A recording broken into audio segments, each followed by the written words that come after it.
Geon. Geon. I command you, robot. Geon. Thanks, brother. Geon.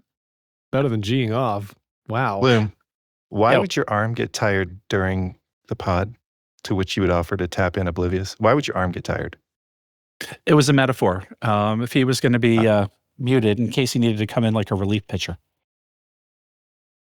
Oh, that's fun. Which one of you is the lefty?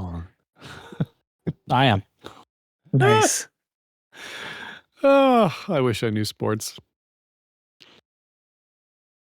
Okay. Hydration break. Yeah, just kidding. I don't wish I knew sports.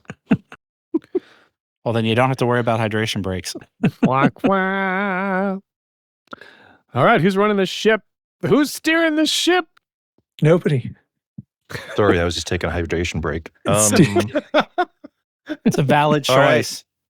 All right. Sorry, my arms got tired. Welcome, everyone, to the loose I can't even.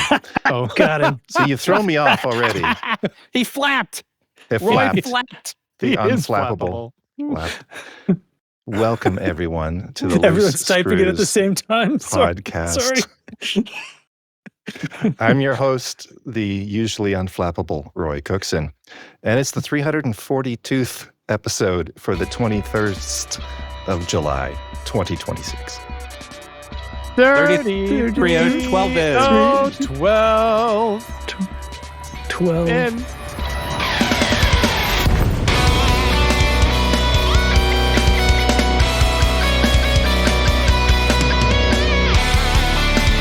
All right.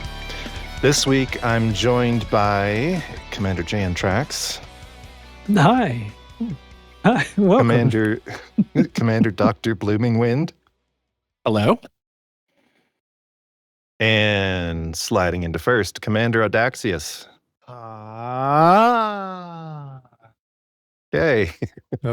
That's kind of fun. That was kind of fun. Yeah, let's go around the crew, see what everyone's been up to. Trax, why don't you lead us off? Roy, I'll tell you for free. I've been operating. Oh, yeah. oh, yeah. Yep. Good. We'll dig into that. We will. And so I'm not gonna spill a bunch of it now because I'll just repeat myself. But I have been operating. I have been mowing the lawn a little later than I ought to. That's about it. That you know what you need to know now. Okay. Bloom? Dr. Blooming Wind? How about you? Yeah. Well, my daughter had a tonsillectomy 2 weeks ago. So we've been helping her convalesce. So the first week I was the night nurse and was bringing her 11 o'clock and 3 a.m. medications, which was a lot of fun. Right. And yeah, I don't need a lot of sleep, so it's totally fine. But after she really recovered very quickly, and just got cleared by the surgeons today. So she's back to full strength, basically. She had really bad tonsillitis and a couple of times, about 3 times this year during the school year. And back when she was 2, she needed a tonsillectomy, and we elected to shave her tonsils as opposed to having them removed. I remember you talking at the about capsule. that. Yeah. Mm-hmm. Yeah. So, so it was one of these things where it was like, well, we wanted to spare her a lot of pain and suffering during the recovery and all that other kind of stuff. And it was a new technique, and there's like a 1 in 33 chance that they'll grow back. And of course, she's the 1 in 33. But she, like, her grad school year this year was really plagued with, getting sick about 3 or 4 times. And we're like, we're going to get them taken out. And, so we had it done this summer. And it's kind of wild because, when you have it done where you work, like, everybody. So, Yeah. yeah. So her surgeon and I are buddies. He has a couple of his he has a research lab, and a couple of his grad student postdocs, whatever. He sent to me as my patients. He's like, "Can you take this person out? I don't think there's a problem." And I was like, "Yeah, I'll see them." And then he lives a bi-coastal life. So his wife is a bigwig at Stanford Medical Center, and So he commutes. So he's in Nashville 4 days a week, and he goes home on Fridays. And so I met him because a few years ago, I was sitting, flying my spaceships, and I get this text, hey, it's so-and-so. I'm an ear, nose, and throat guy over here at where you work. And one of your patients is on this airplane with me, and he's having a terrible migraine, and he's having a terrible hypertensive crisis. And I'm like, okay. And he's like, what do we do to not divert the flight? So I'm like texting this guy instructions to his plane, and I'm like, have him take some of this, have him take some of that, because the guy has meds with him on the plane, thank goodness. And they were able to get all the way to San Francisco and get to where they needed to get to. So that's how he and I met. And then, wind the clock forward a year or two, and he's like performing my daughter's tonsillectomy. So just kind of Very a wild cool. thing. What a wild So world. you saved the flight. I did. Well, he saved the flight. I just kind of told him how to save the flight. Wow. Kind of like an airplane where you have like Stryker up there, sweating, his pouring You're sweat. the guy in the tower. Yeah. and I'm the guy who picked the wrong week to give up amphetamines. Yeah. Sniffing glue. Sniffing glue, Very whatever it is he cool. said. Very cool. All right. Anything else? I mean, I have a brief medical question. Okay. For the layman in an airplane with a hypertensive crisis, could you just bleed them a little bit to drop their blood pressure? Just, vent the pressure. Or a little leeches, bit? maybe? Leeches, Yeah. maybe? Is that in a pinch? Surely leeches is too slow. Does anyone have leeches on board? That's probably why not. You don't have Yeah. to answer any of these questions. Please You know don't. that, right? It's probably better if you Just don't. exposing Bloom to incredible legal liability. All right. Let's go over to Daxi. Yes. Well, guys, I have been on vacation. I ascended from hell into heaven by going from Arizona into the Rocky Mountains.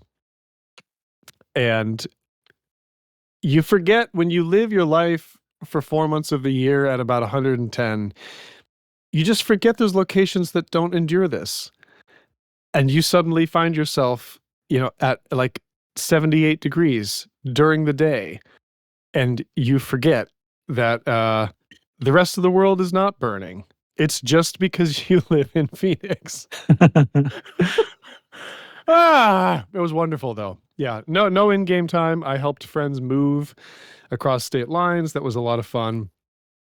And then made my way back. And with the little beauty of Discord on your phone, I was able to keep tabs with all you knuckleheads and see what a continuing shot in the arm of life the operations has been to the game. So I have been very happy to observe from the sideline. But now I'm back home. So ta-da! Here I am. Great. All right. Yes. Very cool. Let's kick it back to Mr. Cookson. All right. Well, I have a mouse in the house update. Yes.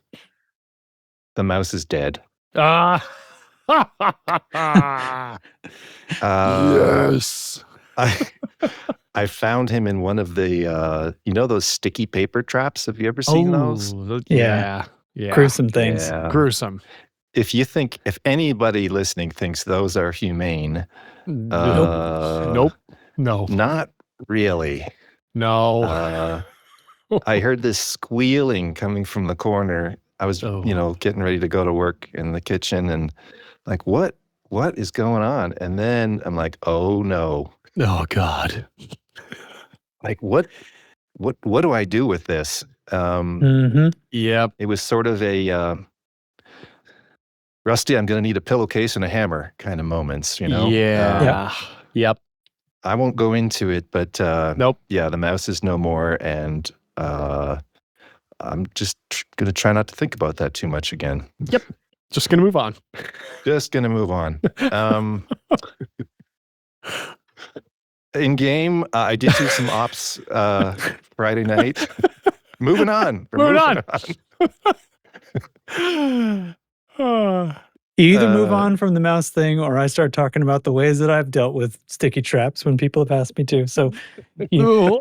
Yeah, let's just save it. Save it. Go, go, go. threats I'm willing to back up. What have you done in game?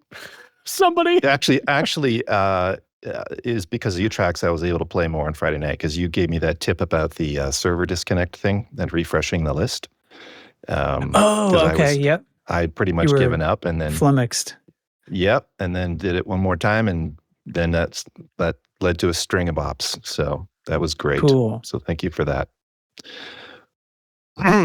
All right, still moving on. Do you want? Can we tell the audience what that trick is? Is this helpful for anyone? Well, so I believe you were just running into. You kept trying to click on lobbies that seemed to be open, and then it would say connection failed. Yeah, so I was like, I think that just means that it's filled since you refreshed. Refresh it, you'll get a new list, and it those actually will work. brought up a red box in the lower right of the screen that said something server error. Am I missing? server I'm error, getting a server error, saying the something wrong like thing. that. Yeah. Since one other night since then, I was on and that wasn't working, but eventually all I had to do was actually I can't remember if I think I had to menu log and then back in, and then because even ones that were clearly like not full, like I kept refreshing and they kept appearing and there was only one person in them I couldn't connect to, and a menu log solved that. So growing pains, I guess. Okay. Did we Can y'all lose hear me? Bloom? Is he? Oh, there Yes. you go. I Okay. got you now. Doctor. Very good. Yeah. All right. Yeah, it dropped at some point for some reason. All right. Well, So glad you're back. It was a good time to drop. You'll hear on the playback. It was a legally appropriate time to drop. Yes. Yeah. Let's move on to Squadron Briefing. Incoming priority message. Squadron Briefing.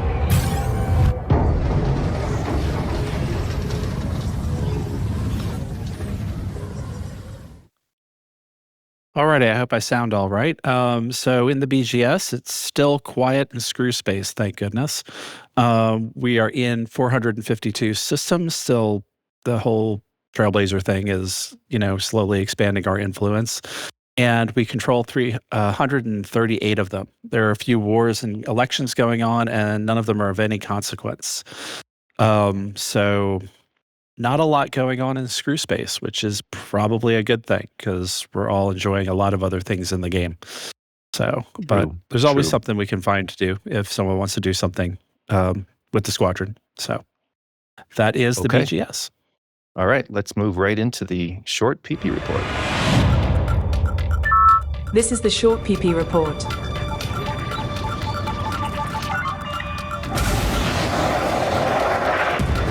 Target shields offline. Target destroyed.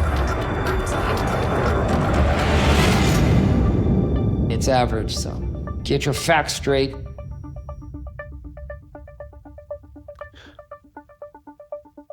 Alrighty. Still of average size. So Antal had another big week. 2 new strongholds and 7 new fortified systems. Princess Ashling is in second. 17 new systems and 2 new strongholds. They've been busy little beavers. My God. Okay, you see what I did there. Mahon is in third place. Silent, boring, but steady. Not a lot of new systems, but gaining only 5 new ones. But there are 2 new strongholds that he gets a lot of points for. And then Archer, everybody's favorite fascist, continues to get hammered with only 1 new system. Patreus also only had 1 new system, but his was because he was trying really hard. So who knows what's going on with Patreus. I did see a banner for him in some system when I was up to something somewhere. So somebody likes him. That's the short PP report. Okay. All right. Let's jump over to, I think, Trax, this is your favorite segment, isn't it? The dev news, followed closely by Galnet news.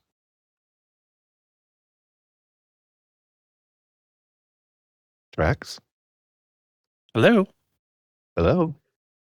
Did we lose tracks? Oh, did we Or is lose he just- tracks? Is he just guys. playing dead so he doesn't have Sunspot to activity? Guys. I'm sorry. It's very convincing. I had muted myself, and I do it I so rarely don't want you all to hear my voice that I completely forgot that was a possibility. I'm so used to bestowing my voice upon you guys. I never thought you wouldn't want it. Oh dear. Okay. What am I doing now? So dev news, guys. Did you know? In fact, let's make this a quiz. Hey guys, how long do you think it's been since the last game update? To Elite? Yeah. Since operations dropped? If you guessed 14 days, you'd be A correct. fortnight. I was going to say a fortnight. I was going to say 2 weeks. Fortnight. Well, For those You go. playing along at home. go on. Yeah. So we haven't had any updates since then, although they did that nonsense with taking a long time to reboot the servers, I guess, to let them do their thing. And word on the street is Powerplay is behaving more normally now. Mm. Everything I've been encountering seems to be working right. The only thing is still just the very, very, very, very, very long load times when I try to launch the game. But once I'm in there, everything seems to basically work. Mhm. Anybody else on that one? I haven't. Don't you use your own? I don't want to say third-party launcher, but a custom launcher or something.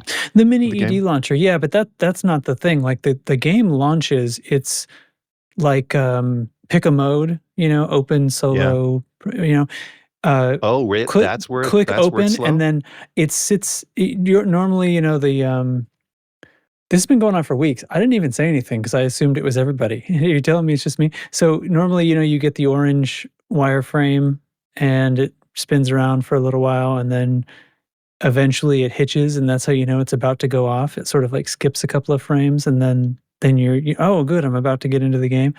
Yeah, so I get black screen for 30 or 40 seconds, sometimes more now, Oh. and then the orange wireframe goes for a very, very, very long time, and then eventually it does that little telltale hitch, and then it drops me in.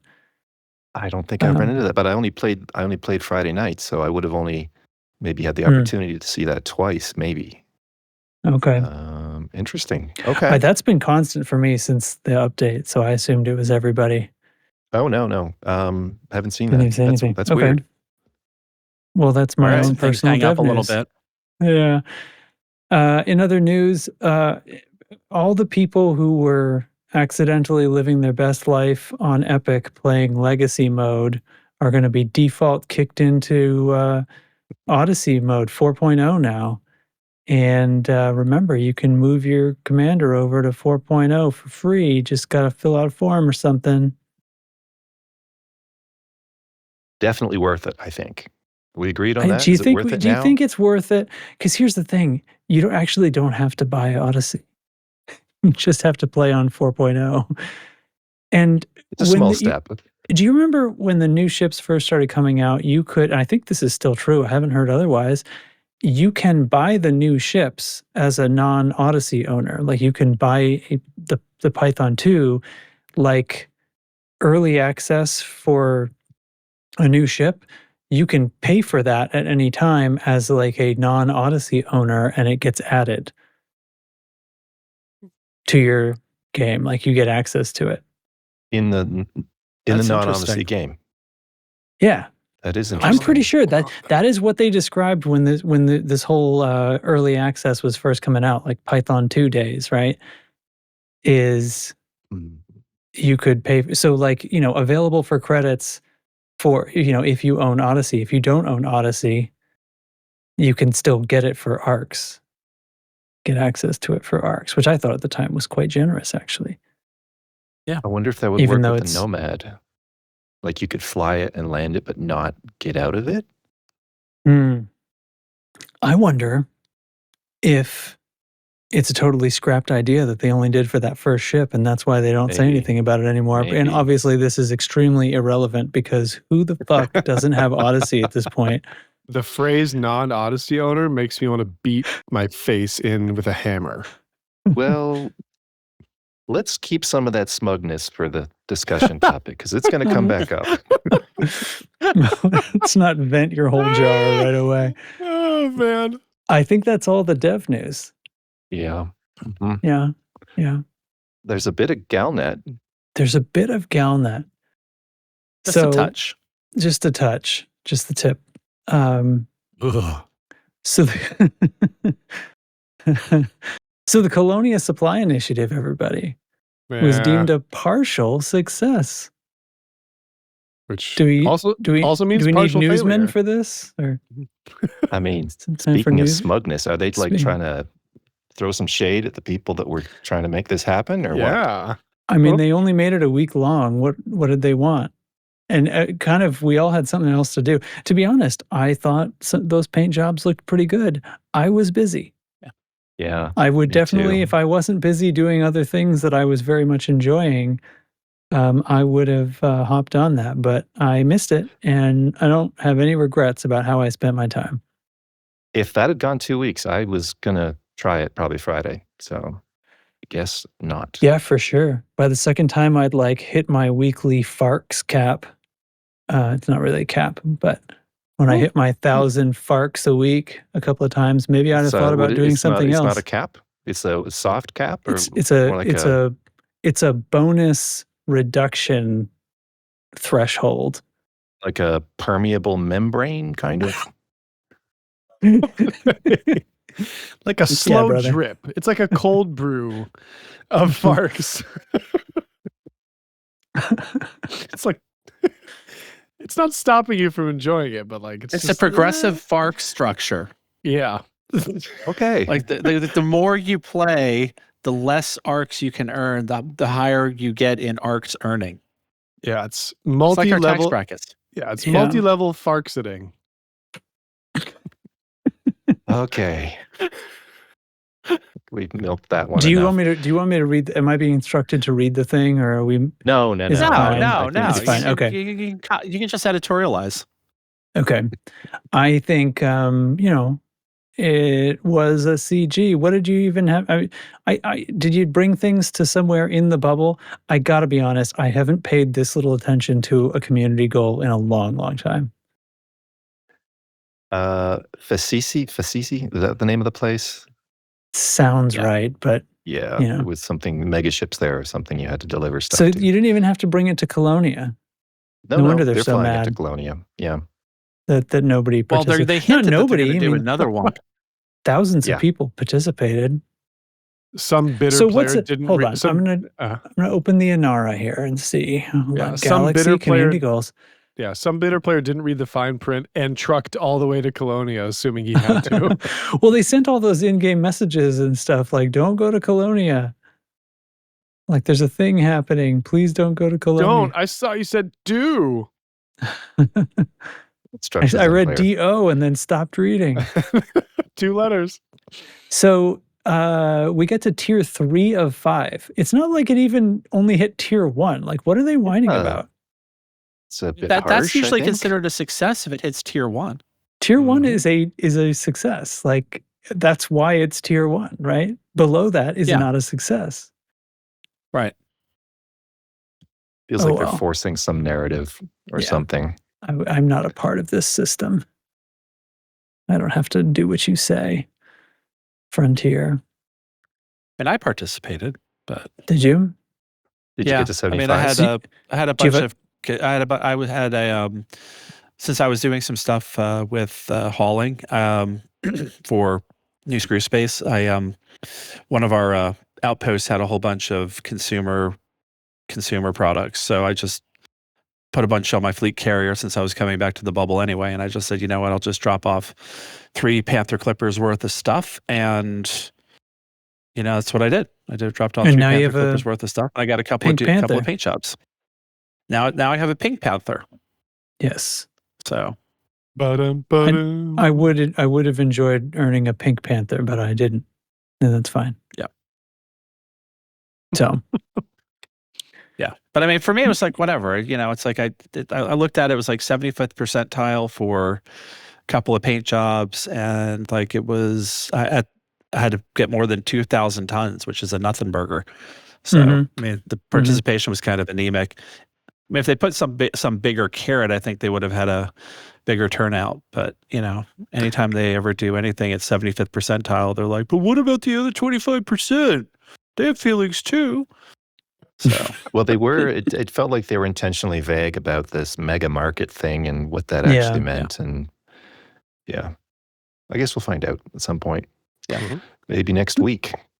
Yeah, when they did the some of the really old community goals, they were tiered, and the rewards for the whole community were based on your level of participation, meaning that there was a whole thing with corrosive, anti-corrosion cargo racks, and it just depends on what size they were going to unlock based on the number of tiers. So it really didn't hit well, and so there's like a whole bunch of size cargo racks that they never released to the game because the audience wasn't really enthused. People there at the was that time other- felt they didn't understand what the cargo racks were, what their value really was. Yeah. So So if they ever revisited that, I think you'd have some people that would be interested.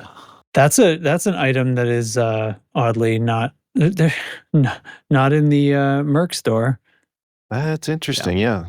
There's a few omissions that I think are interesting. Maybe The just shielded forgot about. ECM. I Do you I want to mean, talk about the shielded ECM? there's a Oh, please. what's the point of that? The point of that was probably the worst shiny ever created in the game, and that includes those power The distributor. capacity power distributors. Yeah, because it was all of the same amount of ECMing plus a higher draw because it's shielded. That no one ever Yeah. shields anything in this game. I like But it has higher shields. integrity. Shields are cool. Yeah. Yeah, but I think we could have a combat night called the Island of Misfit Modules, and everyone has to bring all of these awful The rewards. all retributor laser type 10. Oh my God. Retributors are fixed, right? Yes. Yeah. And small. Got it. All right. Game. How about we keep moving along? How about About. Yeah, so we got a discussion topic tonight. It's called Operations. Are you not entertained? So Operations still has some bugs, occasional missing rewards, and occasional matchmaking problems. But underneath all of that, I think it'd be fair to say that many of us have found it to be some of the most enjoyable content Frontier has added to Elite in years. Repeatable combined arms scenarios, real cooperation, defined objectives, and something meaningful that friends can finish in a relatively short session. Yet, in perusing social media in the Elite Dangerous verse, some commanders seem genuinely angry at operations, not merely frustrated by the launch. So first to the crew, once we set aside the legitimate technical complaints, what do you think could actually be driving a negative reaction about operations? Who'd like to go first? Oh, I God. think I'd like to go first since I'm the only individual on this podcast who has not done an operation yet. And I've only not done an operation yet because honestly, I've been a little bit busy. So it's on my to-do list, and because I've been listening to what everyone in our squadron's been doing and their thoughts about the different scenarios, I like to go in prepared, and I'm never in a rush. So, like I said, right now I'm getting some mats so I can engineer a bunch of. That's a good trait for a doctor, by the way, those two things, just saying. Yeah. Well, thank you. Prepared, Thank you. Yeah. never in a rush. Good. Yeah. Good. Well, I mean, when you're trying to open a LAD, you kind of want to be in a little bit of a hurry, but not too much of a hurry. There's a There's little an balance appropriate there. amount. Yes. Yeah. Okay. A lad. Yeah, when I'm trying to crack a lad right open, I am Yeah. definitely in a hurry about it. I usually Yeah. buy him dinner. I usually buy him dinner first. Do you? Jesus I just go in Yeah. with the knife. God. You Okay, don't Blue, go into an LAD with a knife. The less full they are, you got to do it before dinner. The less full they are, the less messy this whole thing is going to turn out. Yeah. Yep. Okay, Yeah, Blue, no, please go. Right, now I forgot the question. So I think that So what was the question again, Roy? Because What we might get be sidetracked. driving anyone's negative reaction to operations? Oh, I think what it is that I think that there are members of the fan base or the community of that this is not a relevant thing for them. So the designers put out a brand new product. It's very exciting. It's very cool, and in order to participate in it, it forces a certain subset of the commanders out of their bubble, out of their comfort zone, and into an environment where they're not doing what they normally like to do. I mean, how many pilots are flying in solo? A lot. There's a Almost good all number, of them, a I'm lot. told. Yeah, a lot of pilots fly in solo. So having an activity where you have to actually fly with other human beings, that is going to be a tough sell for them. And they're kind of pissed off that it hasn't been calibrated so that they can do it themselves. Like I could go in and do this task all by myself and I can't do it. I think other gamers haven't participated in all of the game loops. I mean, I haven't done on foot really at all. I died plant gunning and I haven't done the engineering for that. And so, I mean, I'm thrilled to death that there's some all space scenarios, and I do have a couple of suits that I won in community goals and buying them as G3, at some space station or whatever, but I just haven't put them on yet. But I think these commanders are just like, well, they created something not for me. How dare they? Mhm. And I think they need to get over it. Like, I mean, Get I don't the do every fuck loop in the over it. game. Amen. Yeah, I haven't played gun Hey. except the one time and I died. So, I'm not going around on Reddit saying, how dare they have plant gunning? How dare they have this entire category that I don't participate in? I mean, I think it's great that they have different things for different commanders. Yep. Okay. All right. I don't colonize. Yeah, it's a big fucking galaxy. Yeah. And you know what? I'll double down on this because not only do I not colonize and not complain about it, but unlike operations, colonization actually fucked up the BGS and Powerplay quite considerably. So it had a negative aspect. And you know what? You know how easy it is to ignore operations? If you don't turn to your right and look at that little operations button on your panel, it doesn't exist. It's utterly not in the game for you. You're welcome. Yeah. Get over yourself. Yeah. I'll piggyback on what Bloom said. I'm around the internet enough to know that there's this weird dynamic that's kind of pan video game culture of when an update comes into any game, it's viewed through the lens of all the time and effort invested in this thing I don't like stings all the more because they didn't put that time and effort into the things I would have liked. Oh, yeah. And Yeah. I'm like, do you think this video game company is sitting there asking, hey, what is Commander John Thompson over here really into? How do we make him happy? It's like, oh my God, how much? Depends how much money he has. It's how much of video game design are you expecting to cater to you? I mean, I think the one thing that I'm not surprised at the level of that chatter because this is the least sim of anything like besides CQC. And the space sim aspects draws a lot of people to leave. That's what drew me here. I got a bunch of other games on Steam I could go to pop in and out and like extraction shooter style, quick isolated match. But man, like the fact that they added this in to what is mostly a sim, I'm like, you thank your lucky stars, man, because none of the investment in this game to me is to the exclusion of anyone. The pool has been widened enough that like we have a shallow end and a deep end, and now like a kiddie pool section in the form of operations. I haven't touched colonization. I'm never going to touch colonization. I delivered one cargo load for Brick Memorial Station, and I'm happy. But damn, am I going to pour quite a bit into operations because it's exactly that little non-sim twist that someone like me was looking for. So I think people need to can it, frankly. Okay. All right. Operations obviously come in 2 flavors of the 6. There's easy and hard mode. What promise does the word easy in the operation mission title imply or make? What There's a should big it be? difference. Say Are more. are you asking like how different they? I mean, I'm talking frankly, about it's more the not technically. We know technically what it is. It's more like okay. what should people take from that? What's trying to be communicated? What could be miscommunicated? What's the expectation? This is like expectation management. What promise? If you see this easy, hard, you haven't read the manual. What do you think that should be? I think one should be easier. One should be the one you start with until you get used to doing it, or something. But okay, we'll come back to that. But keep going. There's no consequences here.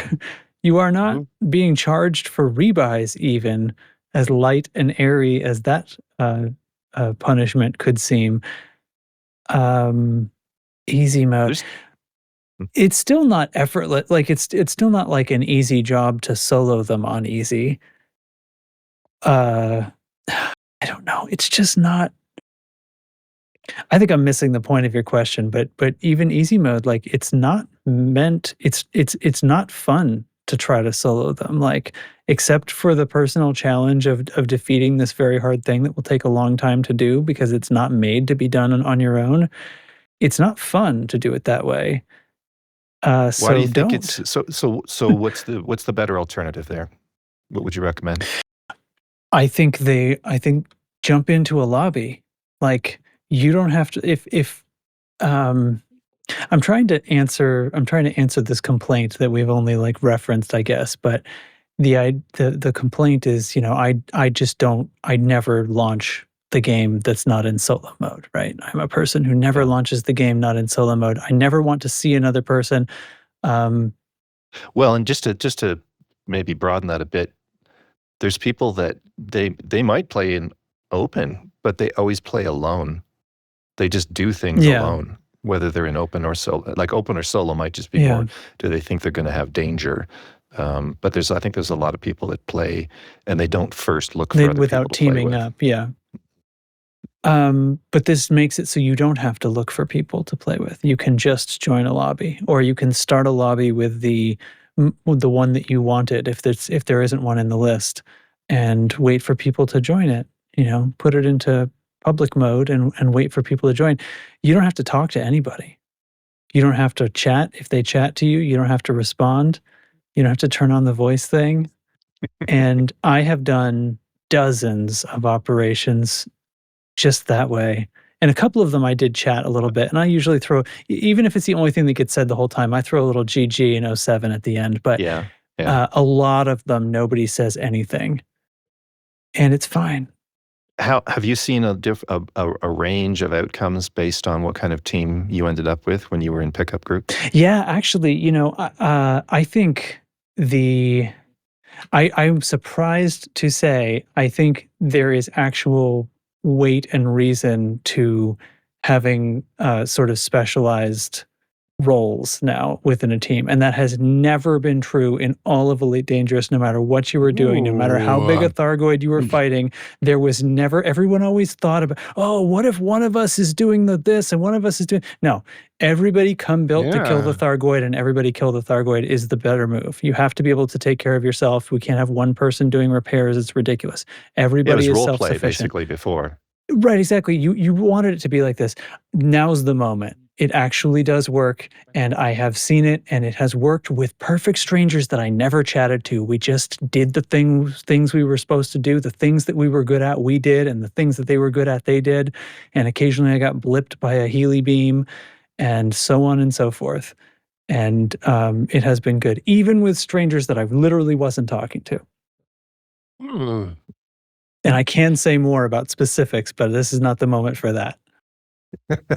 Well, and just to thread on this point you brought up a bit, it's like, I think there was an anticipation that maybe specialization might finally have a home, but it was all the previous ways we've talked about it were from other MMOs archetypes, and they didn't fit.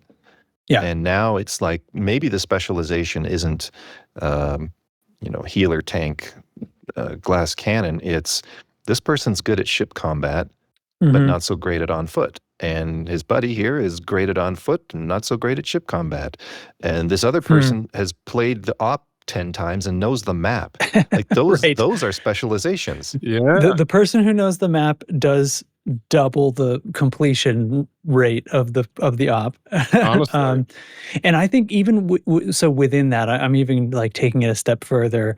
It is the ship build, having a couple of specific things on specific ships. You can't do it like, it's less efficient to do it like every ship is capable of everything.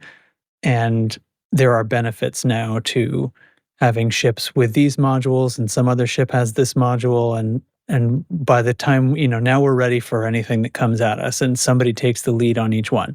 And indoors, probably similar. Indoors, everybody's trying the rockets thing, and I gotta be honest, I want to like PSA against the rockets, but I feel like it's possible the rockets could work, but you really need to be on top of things, and Yeah. that's a tough one. So anyway, we can talk about Let that or me- no. I don't know. Let me add something to this question and see if I can tease an answer out of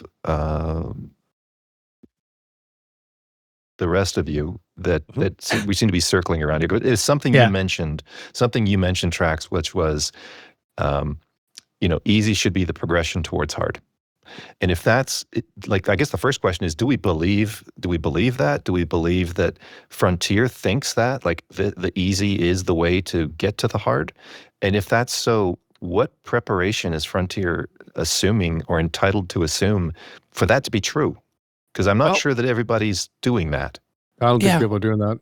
Yeah. Well, here's the thing: is that FDev did say these are kind of the reasonable specs you would need to be able to successfully participate as a team in operations.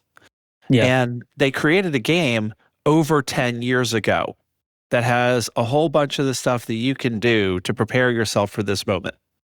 Now, stubbornly, I didn't prepare myself for the on foot moment at all.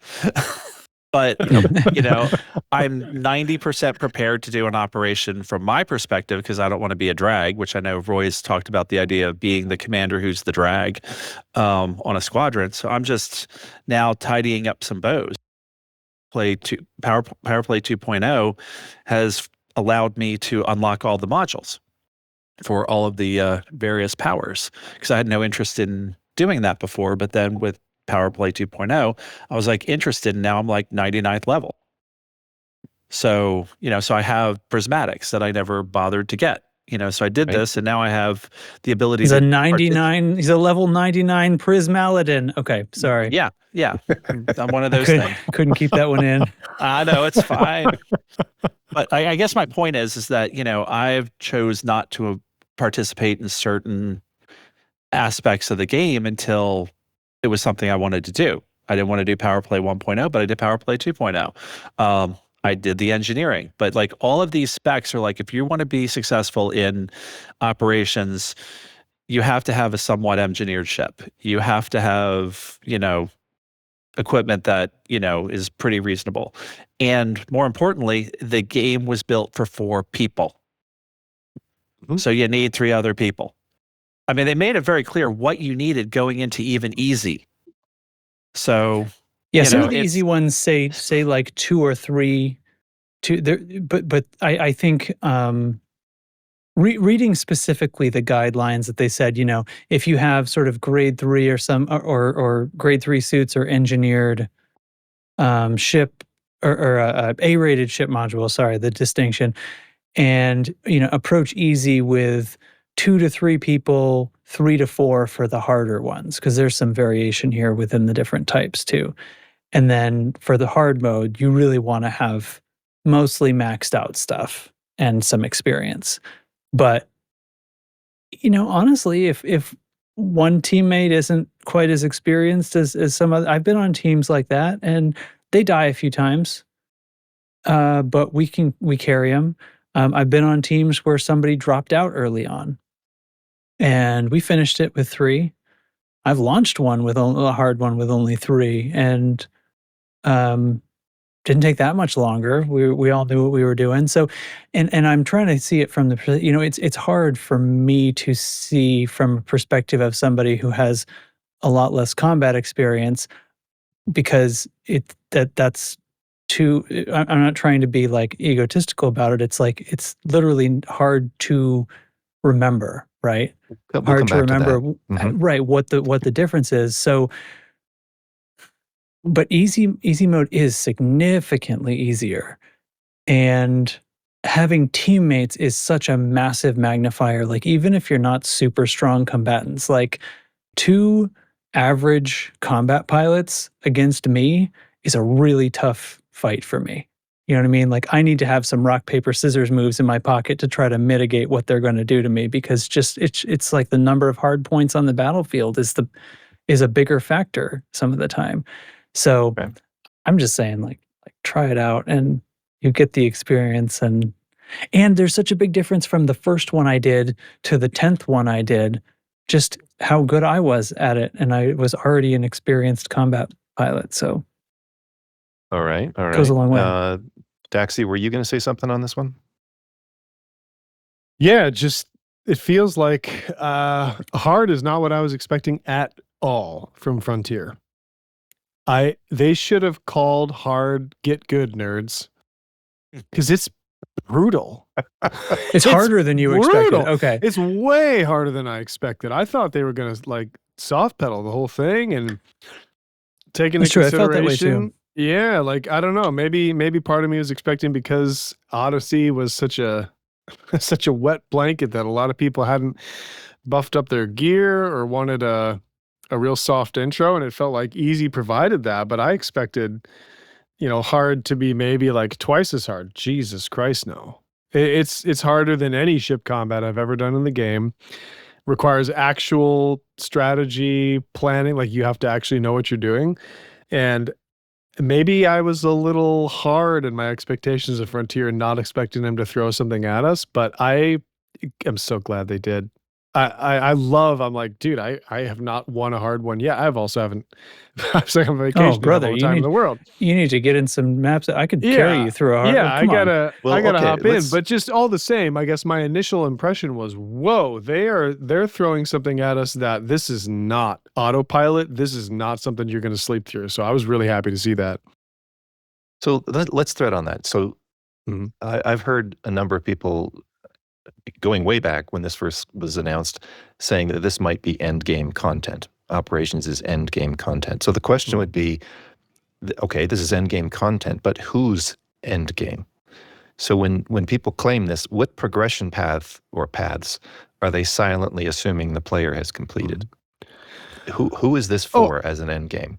I would argue it finally gives people reason to have a capstone to the Odyssey gameplay. Because all the engineering in the world, I never felt once in standard Odyssey gameplay that like engineering was really critical, or I really felt that I was lacking an edge until this came along. So I think that it kind of brings the game full circle. It gives you a reason to engage in the other Odyssey gameplay, get your gear up to snuff. But the fact that this whole Merc coin currency provides rewards that don't just cycle back on Odyssey, you can get other stuff. It's like, it feels like the closing of a big loop, and that now the on-foot gameplay, whether it's on a planet surface or not, has this reward cycle feedback that connects the game 3 years later to me. Dr. Bloomingwind, Yes. whose end game is operations?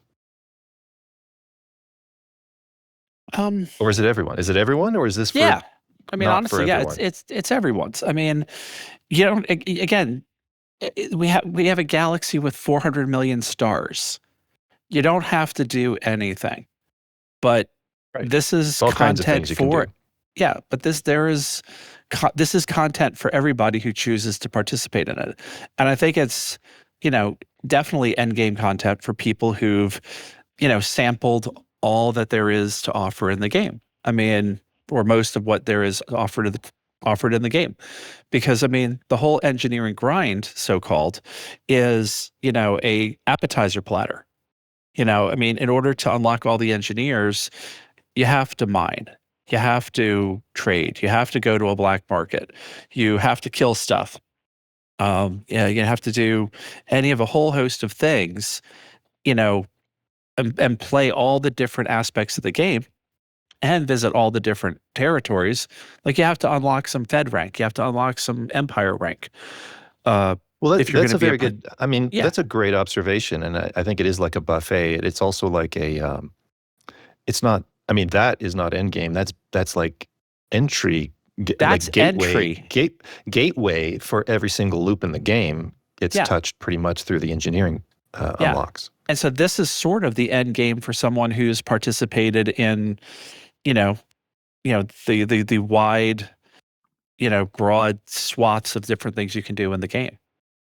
I mean, that it's, not for the person who I literally just explore, or I take pictures, or I would literally just haul. Let's pull on that thread. And you brought this up in a way as well, Adaxius, when you said that people might be upset if they see what FDev is doing as like an opportunity cost because they didn't fix the thing they wanted the effort to go into. Is operations end game content for everyone? I want to say yes, but I've been in the elite community long enough that I know that I can't. Well, more operations to come, right? Like this is a content. Now we're cracking the door open. Yeah, it's a window, right? Isn't it's this opening the case a window. of? This might be the case of like we're the fish that can't see the water, because we're a group that a lot of us are very much into combat. Yeah, we kind of are, aren't we? Huh? Yeah. Right? Yeah. So is operations I'll ask it again, is it end game content for like who? Who is this end game content for? Okay, I think I need like a definition check. Okay. So end game content sounds to me like a word from an MMO where, players of level 95 to 100 are recommended to play this raid. And then in 6 months or so, another content pack will come out and it'll include 5 more levels and for your character development and another raid that's a little bit harder. And that's the end game content each time, right? And I kind of feel like this is much more universal than that. And I don't think the definition really fits this game, right? So I think what we have is combat that can be difficult enough to justify doing a lot of other things in the game, like engineering your gear to get more powerful. But it's hard, but it's not like an achieve. Who is it hard for and who is it not hard for? Who is it hard for? It was hard for me the first few times, and now it's like if my team isn't as strong, if team today isn't as strong as the team yesterday, then it'll seem a little harder and it'll take a little longer. But after like day one of these things, as far as the combat is concerned, I was not really at risk of failing them anymore.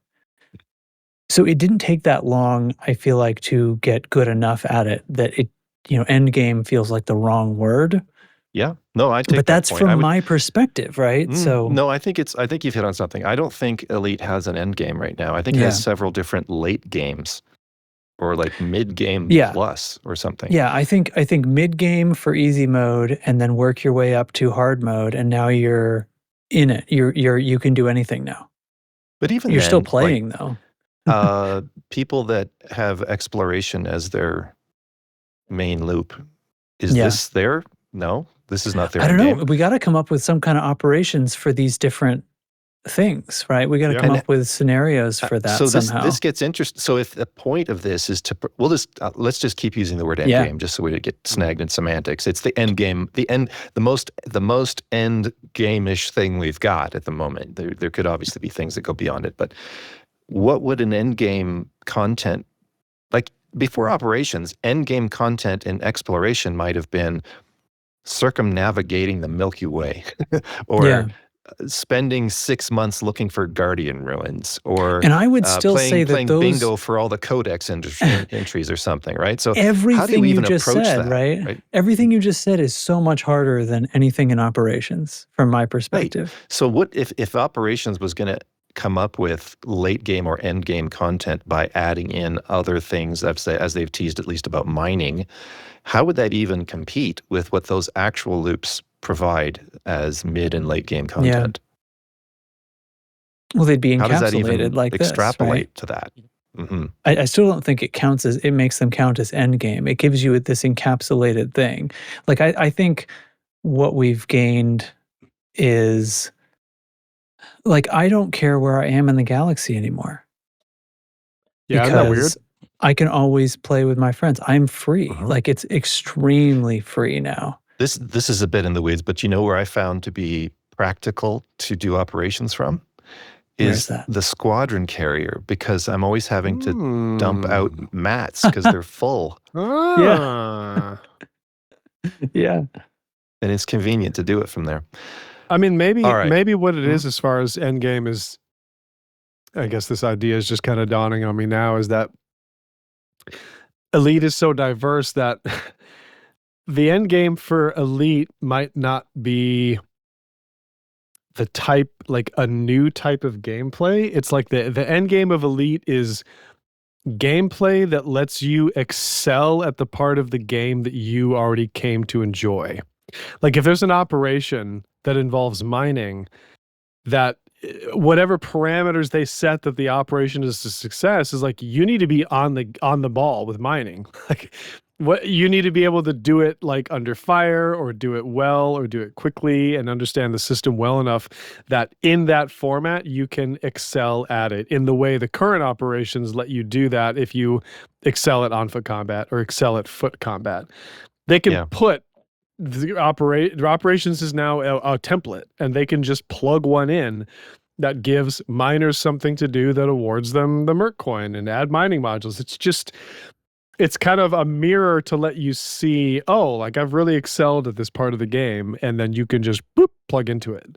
So Yeah, I don't know. feels at the moment like if it's at all close to an end game, you could argue that it's maybe an end game for people who are leveling up on combat, but for the people who are actually already good at combat, how hard is the hard when you've got a prepared team?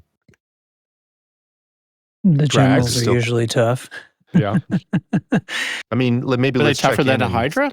Let's maybe check No. in 90 days, right? Yeah, right. And see how hard these 6 No, missions are. they throw a couple of the hardest one right now is just a massive DPS race. So it's nothing like Thargoid combat in that sense, because there is no it's not video gamey the way a Thargoid is, because they have these mechanisms and things, and you can manipulate those by different ways of preventing them from using their special attacks and knowing where to be and when, and this elegant flight path.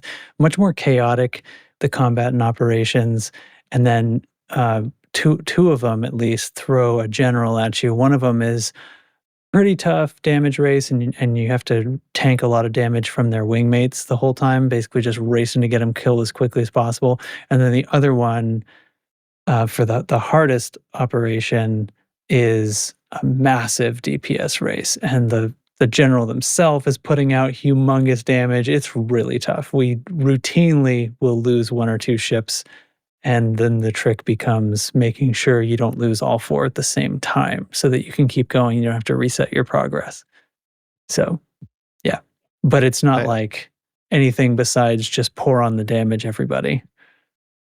I guess the question better stated might be, can Frontier create universal endgame content in a game that has never required its players to reach a universal endgame? I don't think so. No way. I think that the game was designed to cater to every breed of space nerd, and we're not uniform. Like the Elite player base is probably the least monolithic that I've seen in any other kind of game, because it provided this broad framework. So maybe the expectation of end game content or universal appeal is just a flaw in its own. Operations, in a way, was never designed for the entire player base. It was designed for most. In particular, the kind of player that would bridge into Elite from a different genre. I mean, like extraction shooters are very popular. So I think that, like, well, what about me? Questions like, it might have already been answered for you, or maybe it's coming later, but that just, to me, I'm like, you don't, this is, Elite's almost like a game system instead of a game in its own. So I don't see it as having a thing that all players, a finish line that all players cross, because I don't think that was the vision from the start. And I think that Operations is just broadening a horizon of the game, not the horizon of the game. And it's a different horizon than necessarily some of the new ships that have been created. Mhm. So, I mean, my T11 miner, I mean, I love my T11 miner. I'm flying it right now as a bubble taxi, harvesting high-grade mats. But, you know, it's a great miner, and it's improved the quality of life for me as a miner. The Panther Clipper, it's a great hauler, but there are no hauling operations. I mean, so the creators of the game have created content for, if you want to call it content, for people from all different gaming aspects of life. And then Operations is a specific niche, but it's also a specific niche of people who maybe don't play the game and they might get into the game. You know, it might be sort of the gateway drug for first-person shooter people. You know, One thing you said, Bloom, earlier about what going through engineering sort of forces you to do is like try everything, at least a little bit. Yeah. Should operations seems to would it be fair to say that operations seems to require engineering? Oh yeah. Oh yeah. So not I mean, on easy mode. No. I think Frontier is really? correct. I think Frontier is correct that easy mode with a team doesn't require it. Okay. So a team in easy mode with no engineering. Yep. They said A-rated modules. I mean, definitely not. You don't need any more than you could potentially buy on the shelf. If you find some pre-upgraded suit stuff, great. Well, okay, but that's just a different path to get engineering, isn't it? You're just sort of bypassing the hard part. Well, but you found it. Like, so if you're saying like the point of the question, can you do this without engineering, has to be because I haven't grinded that out yet. And so I think it's fair to say, yeah, you can buy some off the shelf stuff. But I also think with a team of 4 and some practice, you don't need to. I wonder if some of the negativity about operations is exposing how many people not only play the game by themselves, but they do it without ever touching engineering. Maybe. Yeah. I think that's quite possible. Yeah, I think the on-foot engineering was onerous enough, and with the not being able to reset it or redo it. But especially with operations and Powerplay, they just throw materials at us. So not having retooled the rules of the system, they sure as heck made up for it with the rewards. I mean, when I hear people talk about Elite being grindy now, I'm like, not really. I mean, it can be, but man, they're throwing stuff at us. So yeah, they've been very generous. Yeah. I mean, when I first started this game, I mean, I was putting in some work, and it was like, but it was nice. I mean, because I started playing this game during the pandemic, and it was kind of my outlet after everyone went to sleep, and I was kind of decompressing from the horrors and shenanigans of the pandemic at the hospital, and it was like, what do I want to do tonight? And there were some nights I would do things like mining, and there were some nights I was like, well, let me try to unlock this engineer. Oh, I need to be competent, so I'm going to learn how to fight. So, I would, and on Xbox, I really wasn't doing much in the way of trying to meet other people until I joined up with the squadron. So I mean, I wasn't in solo per se, but I wasn't really looking until I first listened to the podcast and stuff. And it was just like, okay, I'm just going to go through and do these things. I mean, as soon as I left the Nebula, I went to Maya and got my, bought my meta alloy to bring back to Felicity's Farseer to begin that process. And I did a lot of exploration and learned how to do exploration. And, I mean, it wasn't like, it was like, okay, this is, but as I got further progressed in the game, it was like, what do I want to do tonight? What do I want to accomplish tonight? Oh, tonight I'm going to go and engineer my thrusters. Tonight I'm going to go do this thing. I always had something to do. And if I didn't like what I was doing, there was something else I could do another night, and I could do that night. So, I mean, the game offers you plenty to do, and you should not be bored by it. And so, for it to provide activities that are fun that you might not want to participate in, don't complain. I think we could agree that there's a fundamental difference in appeal and structure to the on-foot engineering versus the ship engineering. And you mentioned one of the things at Axis, like you can't undo it, for example. There's no thing like that. And you can go get suits and guns up to grade 3 by finding them at different Pioneer be patient. supplies. Yep, patient or read certain lucky. Read certain threads where people are publicizing these things as sort of a public service. What about people who show up to these things and aren't even into the ship engineering? Should that be okay? You got to be easy mode. It would be really stressful on your team to bring that into a hard mode, but like I said, I've done them where somebody dropped out or we launched with only 3. And it took longer. So they're inconsequential, basically, is what you're saying. Look, if a team of 4, if you and your friends want to play these and you've never touched engineering, don't choose hard on your first one. Unless you think a challenge is really fun and you're going to have fun with it. Like if you're going to laugh, then play it, right? Because there's no consequences here. But if you're going to be like, this was too hard and then whine to anybody or not have a good time, then you've got only yourself to blame.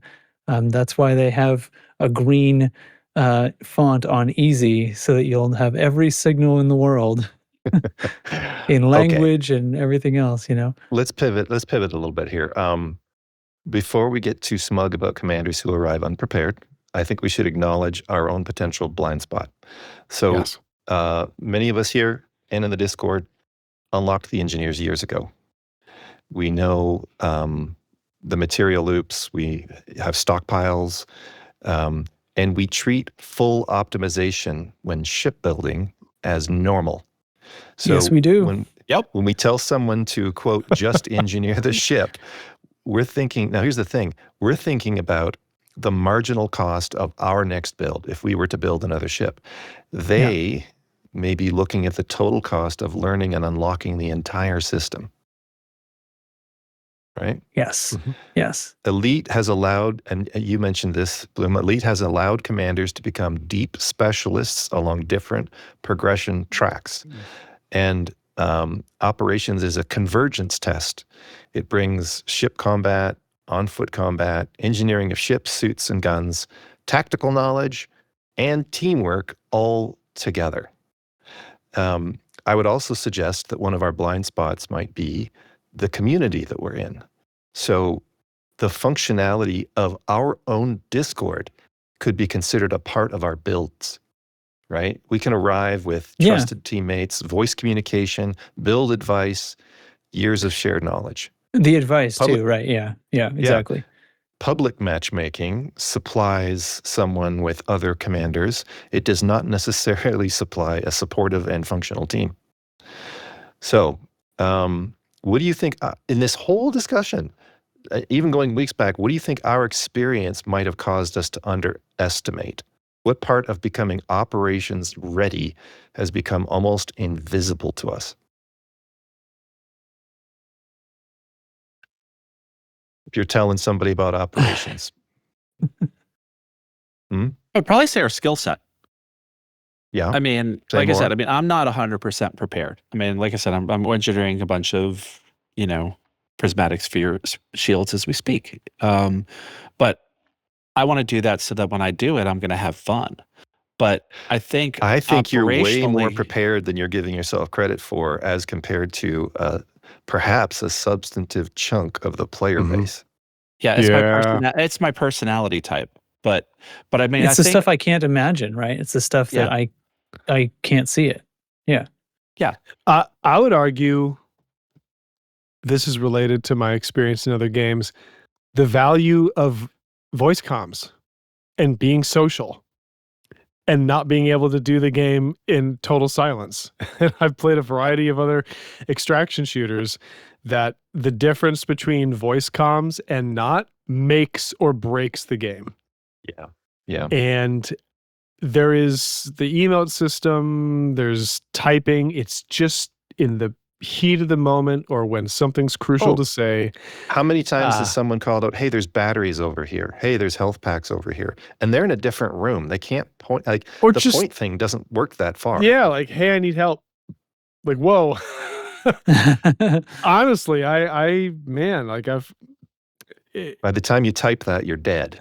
by the time you type that, you're dead. So other games have really warmed me to the like, oh, let's be social. We're playing an MMO. Like we're choosing to engage in a game mode. And especially if it's hard and the difficulty is there, you just got to be able to talk.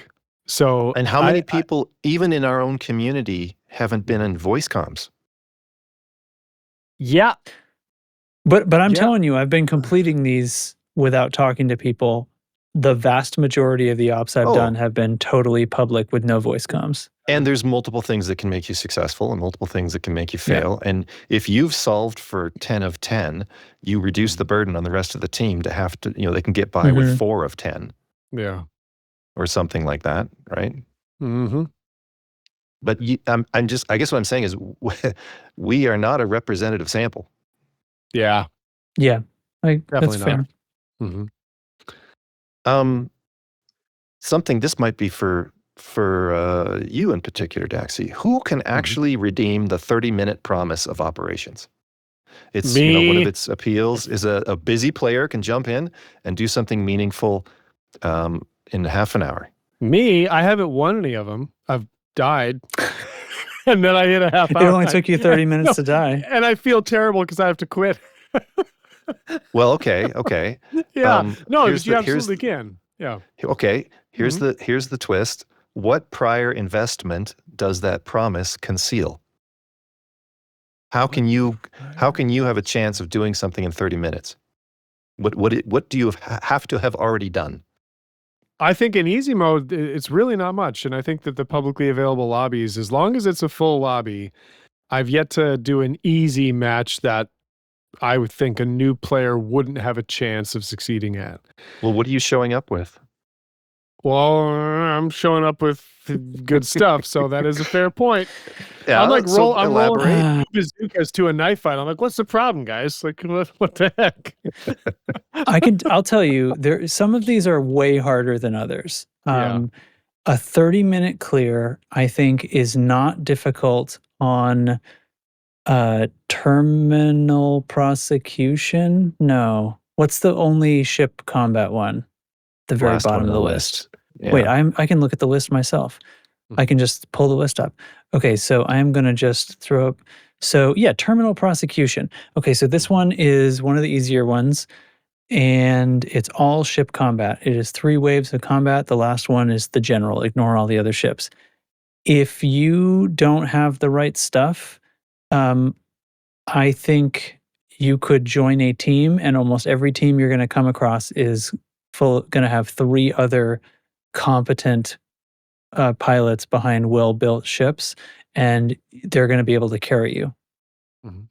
Do your best and try to learn on hard. Okay. I'm telling you. And so I can say, like, having done these with just 3 of us, and it really just took a little bit longer, like, it'll be fine. You can clear that in a half an hour. And I think both of the rescue ones, so rapid response, which is hauling people, you don't need to engineer anything, probably. I think you could buy an off-the-shelf Lynx and, put what if you don't have any engineering, then you'll probably need a bigger shield than I used because mine was engineered, but I was in no danger the whole time, so you could get away with a lot less than I did. Once again, with a team of 4, you can lick that thing easy, less than 30 minutes on hard mode. if there's fewer people, it gets more difficult. But those are both ones where I don't think you need anything in particular. And with both of those too, if you have like one, I think Firestorm Rescue, the one with the burning station, really helpful to have at least one person that's actually running combat. But that's it. Other than that, just move the people before the time limit. You'll be fine. Firestorm Rescue has a pretty good reward structure, rare materials and stuff. And I think you could do that without having to be like my level of experience or anything. You're just getting to dock at a burning station over and over again and, use heat sinks and other ways of mitigating damage on the way to and from. So it's a little bit of excitement. Yeah. Let's talk Yeah. about the sustainability of this thing. I have a thesis that operations may have a progression bootstrap paradox. What do I mean? What do I mean by that? If you look at other games, say lots of MMOs, even games like Destiny, when you do an activity, it doesn't even have to be an end raid. If you do an activity, the things that drop make you better and help you fight a harder thing. Yeah. That is not exactly the case here. That's true. And that's why I was suggesting you jump into a team and try to do hard ones. Exactly why I was suggesting that. But even then, doing more and more hard ones, does that help you get better at hard mode missions? Yeah. How? They drop rewards. rare material. Yeah, so absolutely. So easy mode, all the stuff they drop is really common standard nonsense, and it probably isn't going to help you unlock anything or earn your next upgrade for your gun or whatever. But basically, like if you do one that has on foot component or a ship component, you'll get the rewards will be a mix of those things. So if you do one that's only ships, you're not getting any on foot materials. But so let's take the extreme case. So we posited that someone who hadn't unlocked engineering and had A-rated everything, so they've won the credit game, make number go up, and they show up with whatever they can get for credits. Yep. How does just playing easy mode or getting carried in hard mode help them become, let's say, competent and a regular in operations because they're being so successful? I mean, I think you could run easies a bunch to get the format down so that, when your mental load is less when you have to do it under duress in hard mode. So there's some value there. I think the rewards are significantly smaller. So if you're thinking about getting materials and stuff that you need to then turn into further upgrades, I think trying to get onto a team and doing them on hard mode is a better option because you get just dramatically higher quality materials that are much harder to find otherwise, especially the on-foot materials. I still that's such a pain to even think about how to get those. And that's because that's not my headspace, right? I know the ship stuff backwards and forwards, but just dumping a random pile of junk on me at the end of each of these is like, oh, cool. So I think what you're describing is a progression that would go something like step 1, play some easy missions with ordinary but viable equipment. Step 2, learn the maps, learn the objectives, learn how to work in a squad. Step 3, you start to earn some materials. Step 4, you use those to improve your build. And then step 5, you could start being more competent at hard missions. Is that correct? Yeah, basically. But I think the rate at which you will get materials for upgrading things is so low on easy. I'm not sure if you ever get the stuff that you really need. And for the ship stuff, I mean, technically you can trade up at a really horrible rate, but it's much easier to just find that crap floating around in space. So I wouldn't fuss with that. It's really the on-foot stuff that you should be concerned about, in my opinion. So get into being carried through hard mode ones as soon as possible, if you care about the rewards. I think there's a couple of missing steps in this progression loop, especially if we're talking about people that showed up with A-rated stuff and a pocket full of credits, which I think may be a shockingly larger percentage of the player base than we're familiar with, because it would start with entering easy, discovering that your build is inadequate, then leaving operations because you realize you have to go research and unlock all the engineers. You go off on all the other loops to complete the reputation you need, the bounties you need, the commodities you got to find, all the other mission requirements, get your materials along the way, and then return maybe at some point in the future. So it's like, what is it? I think the danger here is that operations is bifurcating the community. If it can't have an actual progression from easy to hard for everyone, even the people that are, because isn't a lot of what they've done in the past 2 years try to appeal to brand new players? Yeah, Yeah. that's true. So, I mean, this feels like a gap. This feels like a chasm for some people, and that might be fueling some of the what could be perceived as misdirected rage about why these things are so hard. I think it's a very different community of people that have engineers unlocked versus don't. Because if you've got engineers unlocked, then your 30-minute investment in this thing gets you something you can use. If you haven't, But you can do both at once. okay. I mean, you can do easy mode and kind of work at it and challenge yourself and et cetera, et cetera. And at the same time, like tonight I'm going to go unlock this engineer. Tonight I'm going to go do these things that's going to raise my, stock. Like if you do operations, you're doing combat, you get, work towards getting combat competent. And then with competent, you unlock an engineer. Or get an invitation or what have you. I mean, so there's ways that, both playing and saying, okay, I'm going to now do this other thing. I mean, you can do two things at once. You can.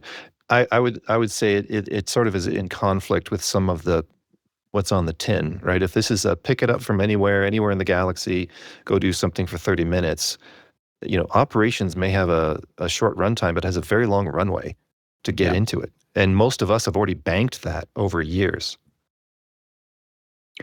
Is this a fair time to make the comment that the game itself is fun? And that's crazy talk. It doesn't actually. This is not fun. Well, so this is fair.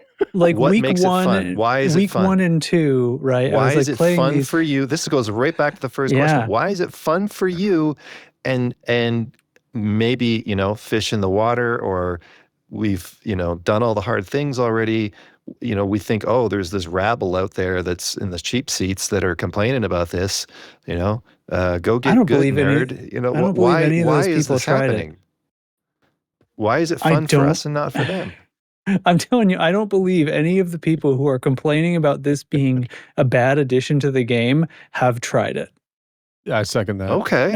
All right. I will call them out. Like, I'm sorry. Like the people who apparently, and I don't know. I don't think I've encountered this. So are you suggesting that universally, if you try this, it will be fun and all this other negativity would fade into the back?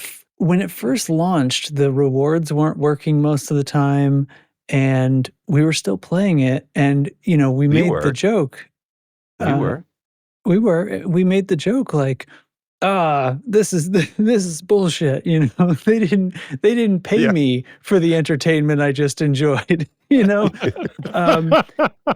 So I think, I guess what made me think of this just now is like you're trying to direct me to there's something missing from the loop and you can't totally progress, and I'm like, do you have to, or can you just be a player who is, well, I always do this thing and I've never needed to engineer everything, and that's why I'm an old time player and I'm not brand new and I still didn't get the right thing, or whatever it is.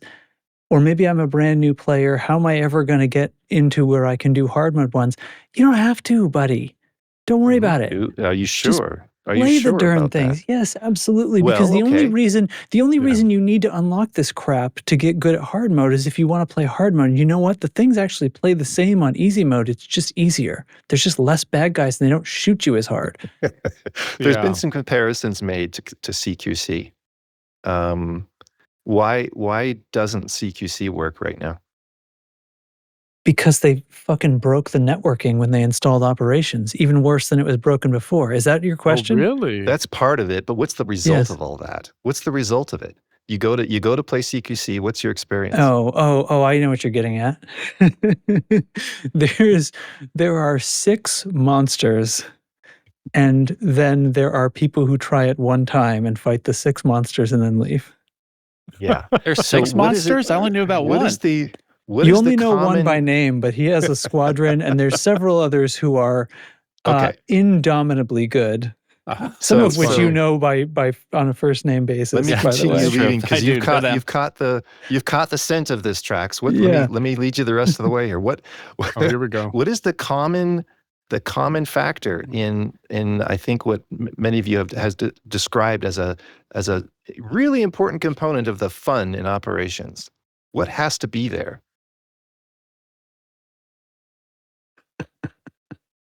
Has to be there. It has to be their players? I don't know. Yes, that's So exactly you wanted me right. to say players? Okay. Players, other players, right? And Yes. And why? So what would make that not work anymore? So are you suggesting people won't be playing on easy? I'm Mode? suggesting that if because you said, if they don't want to play it, it doesn't matter. And my point would be, you need to have enough people playing Oh. it so that you can form squads. Yeah. That's the basic thing, right? Mhm. If you don't have a sustainable population, then whenever you particularly, when your 30 minutes, right, happens to be when you want to play, Yeah. who's going to be there? Well, I can't say that that's never going to happen in the future, but every time I've looked so far, there's at least a few squads. And Wow, that's the one, interesting. How many? The How one many time squads? when, between 3 and 7. Yeah, Most of I've the never time. seen double. I've never seen double digits. And do you think now is when there's the most people trying it, or is that some point in the future? I don't know. I think optimistically that they keep adding batches of new operation types and this keeps going. So it's possible that it doesn't fizzle out. But I take your point that it could, the Steam numbers are up 15% or whatever it is, and how long is Yeah, that they're going to not up last? 75%. But I think also, like, you've never seen double digits. These things fill and launch. You don't see Yeah. games that are in progress. So And they don't all you they don't hang see- around for very long. Right. And when I have hopped on and there was only none or 1 or 2, but they were full or they didn't play the type I wanted to do, I started my own. The longest I've ever waited was about 10 or 11 minutes. And I think it was a funny time of day. And I was also trying to do the only one that I hadn't tried yet because I'd never seen a lobby for it. So I was trying to get people to join a lobby that apparently was not the popular operation to run. So, Yeah, I'm not trying to prove that there's not enough people now. All I'm saying is it is a part of this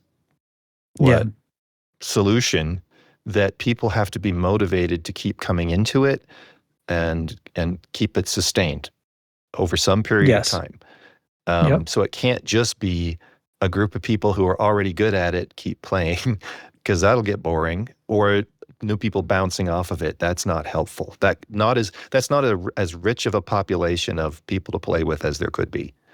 So there's merit. There's merit, I think, in exploring what would help people actually have, like, if you want to talk about all the ways that FDev has reduced the friction in some of these loops and other parts of the game, maybe to a fault. There's some aspects of this that I think could be adjusted that would fit what I see as some gaps in people progressing. So that's the next question. What do you guys think might be the smallest realistic change, knowing that, there's a modest dev team and they've already done some things that have fixed the structure of this to some degree? What are some small realistic changes that would help people who start with easy actually move towards hard in a fun way? What could they do? I don't like the What could rails on anybody- your questions. Somebody else answer. Medium mode. Medium mode. Well, what would be Medium mode. different? What would be different? Because There's, I mean, just the number and bullet sponginess of enemies is pretty readily adjustable. And okay, so you think it's too big of a jump to hard mode? No, I like the big jump. I don't need there to be an intermediary level, Well, but I can we're see not how talking people, about you. Yeah. Let's try to Oh. expand here. We're Yeah. talking There about is these people a we want to bring into pretty- the pool. There is a pretty big Yeah. difference, but I'm not sure a middle, I think, might be too granular. There's a pretty big difference, but I think the problem of difficulty is still coming down to this basic idea of like, yeah, but I'm a lone wolf, and people wanting to do these without other people, like the idea that the cultural like 1983 kind of feeling mood about Elite, that it's supposed to be something you do by yourself, that people have maybe that's spent the not last 10 solvable. years refusing to get talked out of. So Yeah. I just But I don't get Tracks. that as Oh, go somebody ahead. who played in 1983 or 1984. I mean, the only reason I played by myself is because you only could. It was a floppy disk game, and there were not really modem games, although except for like Mug the Wumpus or whatever the hell it was. do you think I'm wrong though about the culture? No, I don't think you're wrong about the culture. Yeah. I just don't think that it's the It's not 1983 justified. people that are it, because I'm that person. And I mean, I those like those Venn like other circles probably overlap, but they're not the Yeah. same necessarily. But I think there is a mentality of that there are the people who, they're loners and they play the game, by themselves, and they play all games by themselves, and they don't go to COD lobbies and socialize with all the warm fuzzy people that you can meet in COD lobbies and things like that. Yeah. So, Trax, let me widen the rails here for you a bit. What do you think about the merch store? Guys, are you ready? Are you done with the other stuff? Because I could talk about the merch store. Talk about the merc store. I mean, that's nominally what's supposed to be motivating everyone to do these operations, right? Yes. There's this list, right? There's this list of all this stuff that you can buy with this merc coin. This is besides that you can earn materials and power play merits if you want. It's the merc coin. It's the Farks. And almost every module on this list that you can buy or engineer is garbage. And so I just want to like give a PSA and like we'll just do some highlighter and we'll just zoom in on the ones that are worth a damn. And because it's not that many, and then so you don't have to worry about it. Do we want to? Is that we want to do that? Yeah. No, I'll loop it back. You keep going. Okay. So here I've got a list in front of me. So scoop rate enhanced fuel scoops. Okay, cool. Great. You can make a better fuel scoop. So that's new. There's no downside there. That might even incent an explorer to try an operation. Right. In fact, let me make sure. So the power draw goes up 15%. I say that's zero downside because power draw is only an issue on ships when you deploy your hard points, and you can just set your fuel scoop to turn off because you don't deploy your hard points in Super Cruise. So it is as a mod with no downside. Extended cargo rack, obviously great. Everybody loves them. They're wonderful. Long range detailed surface scanner. This is something, I have a couple of these. People have them. Now you can build them. They're great. All right. Heavy duty module reinforcement package. I haven't built one of these yet. I am pretty convinced that it is garbage. This is the first time we've been able to engineer module reinforcement packages. But what does this one do? You take the thing all the way up to grade 5. You get plus 25% integrity and plus 25% damage protection. So that's the ratio of incoming module damage that the module pack takes instead of your modules. So that makes the math 60% if you just have one regular one? They start at 60% and then they stack, and the next one you add causes it to be 80 or something like that. And then the next one causes it to be like 91, and it's diminishing returns because it can never take 100%. But this causes the first one to be, what's 25% of 60%? Anyway, it's that much more. But you're paying with this 100% mass increase. You're doubling the mass of these things. For me, I didn't even bother trying to do the math. There's no way that's worth it. How do they compare? How do they compare to the Guardian ones? I know Guardians have a power draw. The Guardians have a small power draw, and they're very slightly higher integrity. Mhm. Like not 25%. So Right. they're doing, and Guardians have no increase to the percentage they protect. Since you brought that up, can I take you down a tangent tracks that I wasn't sure if I was going to go down? Okay. I was wondering if there's people that have bounced off of engineering, would going and getting Guardian modules and things unlocked, which may be a more fun process than engineering, Yeah. would that be a viable alternative to give them a bit more Yeah. resilience Some in of them. operations? Like, say more about that. Well, there's not that much. So the Guardian stuff, like there's a Guardian distributor, I think. And a power plant, and they work. And a power They plant. have some synergy if you use both of them. Yes, right. They can increase the efficiency of each other or something. So they end up having about the power level of like a grade 3 engineering, but I've heard like because 4, maybe 4, depending on. It's not exactly. It's not exact. the same. Yeah. But there's some penalties. Like the power plant is super hot. Yeah. So it's usually, yeah. I mean, it could be a stepping stone, right? But it's not where you want to end up eventually if you do want to keep playing this game, I would say. What about the other they can be module? a Like stepping Bloom stone. mentioned, the Guardian. There's module reinforcements and There's module shield reinforcements. boosters. The shield ones I would generally not bother with. It's only ever the right move on rather small ships that you're trying to boost the shield of. And, Well, are you saying that you know, as a comparison to engineering? Because the example would be someone who yeah, doesn't you're have right. engineering. Because I think that's how they might have been originally intended, as some Maybe. sort of a stepping stone. Maybe. The trouble with the shield boosters boost your shield by a set number of megajoules, which makes them very weak on a large shield. So Because they'd a be large better on a shield small is shield. right. A small shield that's only a few, maybe 100 or 200 megajoules to begin with. Adding 100 megajoules to that is like 50% boost. So that's a majorly engineered shield booster will do a similar amount, right?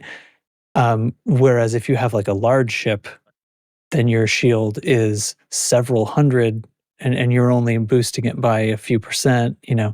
Anyway, yeah. it falls off and they use power. So generally those aren't considered great. The module reinforcements, the FSD booster is obviously something everybody wants, regardless of whether you've unlocked engineers.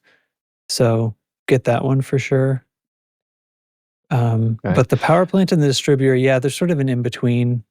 They're definitely more powerful, but So a maybe yeah. if someone had a bug to go unlock some Guardian stuff, and yeah, that it gets might you a help them stepping stone. situationally in some operations. Yeah. All right. Was there other things in the merch store you wanted to highlight? Oh, I was just running the list, man. So the double screaming frag cannon is hilarious. Hilarious name, because at first I thought it was a typo of screening, because Yeah. those fragment cannons are like rapid fire and have screening shell on them. But apparently they really meant screaming. Those are fine. I don't know, whatever. I don't really think they're that good a module, but rapid phase multi-cannon. This is the best gun here. This is the CG messy Yeah. bitch multi-cannons that we want. So I have 4 now because I went and spent my 2 weeks worth of FARCs on building 2 more of these. You have to go through this process, right, where you have to actually buy the triple engineered module from like Todd the Blaster. What's his name? And it's crap, right? It's because it's like the base model, and then you have to go through grade 1, 2, 3, 4, 5. So you buy the thing for like 400 FARCs, and then you have to engineer it, and each one is like 10 or 20 or 30 FARCs plus a bunch of materials, normal engineering materials. Hang on. This is maybe obvious, but just to point it out. So someone comes into operations with A-rated stuff and a bag full of credits, but to use the FARCs coin, they have to unlock the engineers. Yes. The base True. models.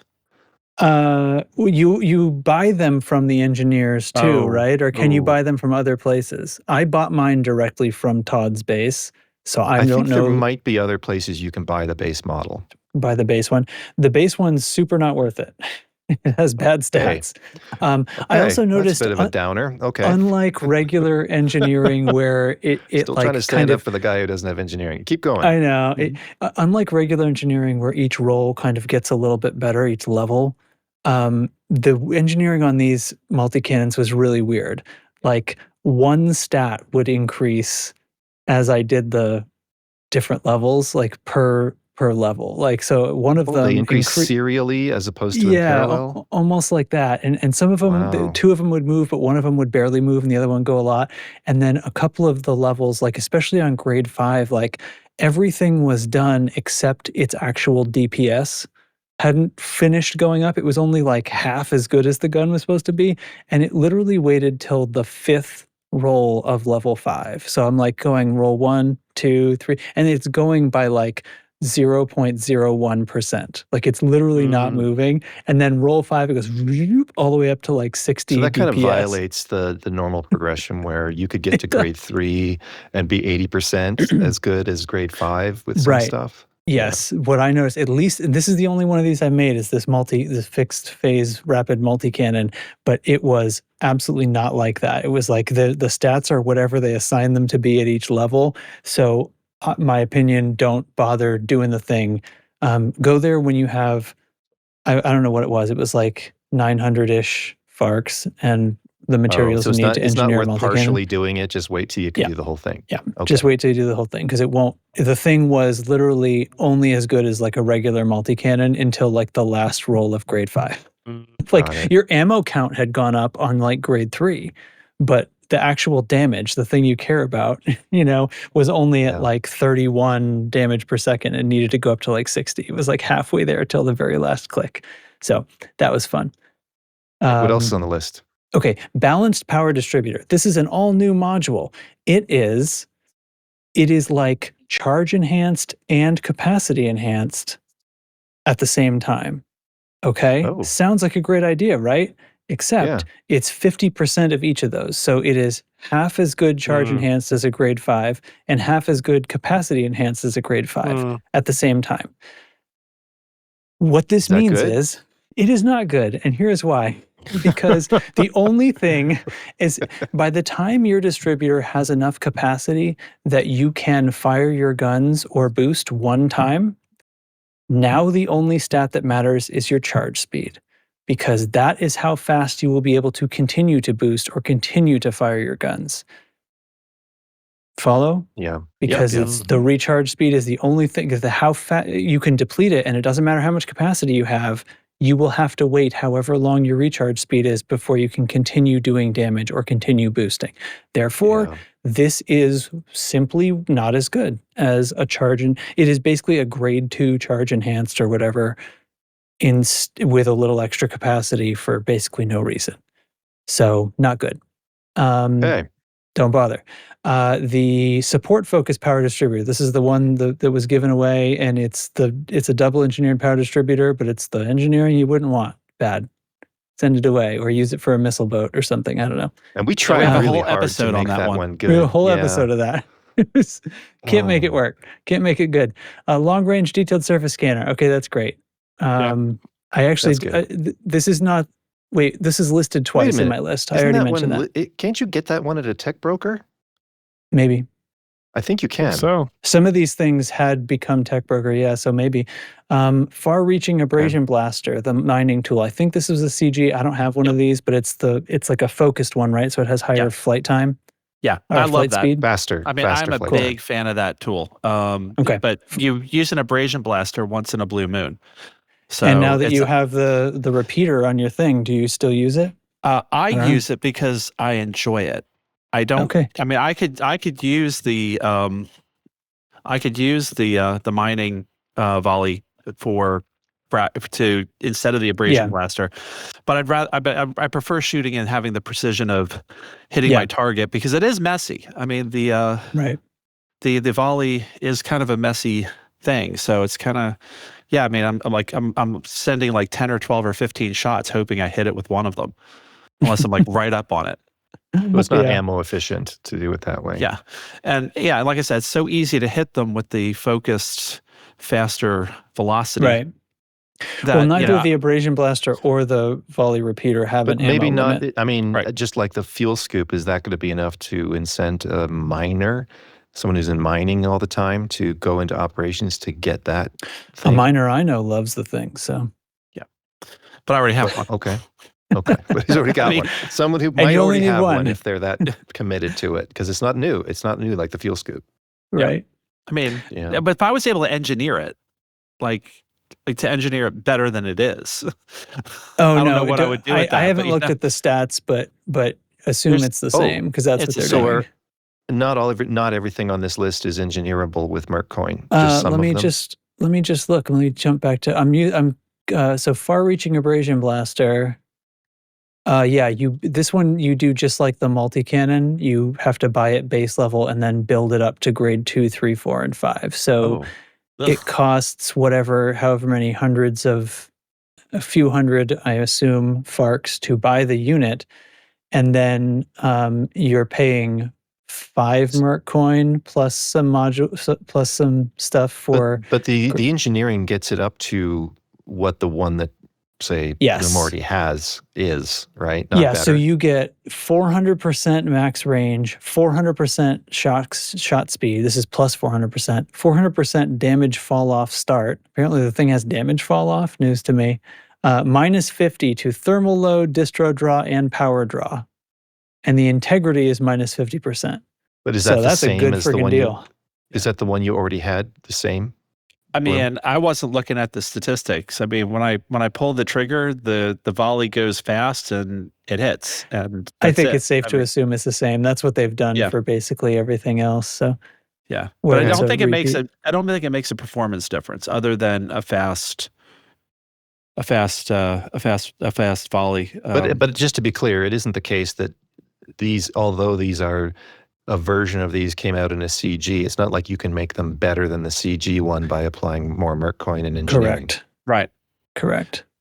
Okay. By the time What I else? finished engineering those multi-cannons, those Merc coin multi-cannons, they have the same stats as my CG multi-cannons copies. Okay. All right. Okay, high yield enzyme missile rack. Nobody uses enzyme missile racks. So who cares if they're high yield? Long range mining laser. Woo! I like that. Hey now. I There's Okay. a few like that. diehards that apparently like those. I like it. I like So the mining laser. drag They used to be seeker good missile racks. on mining lasers. Long range mining lasers, you'd use them on the outer wings of the cutter. I'll tell you where Right. they're Yeah. good. If you do what we haven't done in a long time, if you do Hasbro's Mining Night, it lets you have all your hard points in combat mode. You don't have to switch that's to the right. discovery mode to keep mining. So Yeah. if you're the Hasbro's Type 10, you can Okay. keep plugging away while your turrets also lay down some fire. Got it. Yeah. That's Niche okay. niche You did use it. case. You Niche found the situation. Yeah, niche, I but like good niches. in the niche. Yeah. Okay. No, that's And fine. the other niche is when you run out of limpets. And so you have your limpets circling, your collector limpets circling, and you can sample asteroids to determine which Right. ones have Without a platinum prospector. while Yeah. you're out of range from a collector limpet standpoint. So Okay. so you can know which asteroids to. But to again, hit these when are you're all out of prospector already in the limpets. game. These are already in the game from Yeah. a CG, or were they? Yeah. Are they in Powerplay? No, that's the No. Lances. No, Are no, they? They're not with a no, tech but you broker. can go to like Torval Mining Company, and there's like a mega ship you can unlock. It's kind of Oh. like a tech broker, but it's not a tech broker. Oh. It's so A specific tech broker kind of Yeah. thing. not unique. Yeah. Not unique. Like the to serious Mark. missile Okay. racks and stuff. yeah, exactly. All right. What else? We got? Okay, drag seeker missile rack. I literally don't understand why this is in the list to begin with. Like, as far as I can tell, this is not even a new module. I'm trying to like find it. So Isn't that just a drag particular seeker missile. choice of engineering? Exactly. Drag is already a special effect that you can put on these. So none of these can have special effects applied. They count as pre-engineered modules.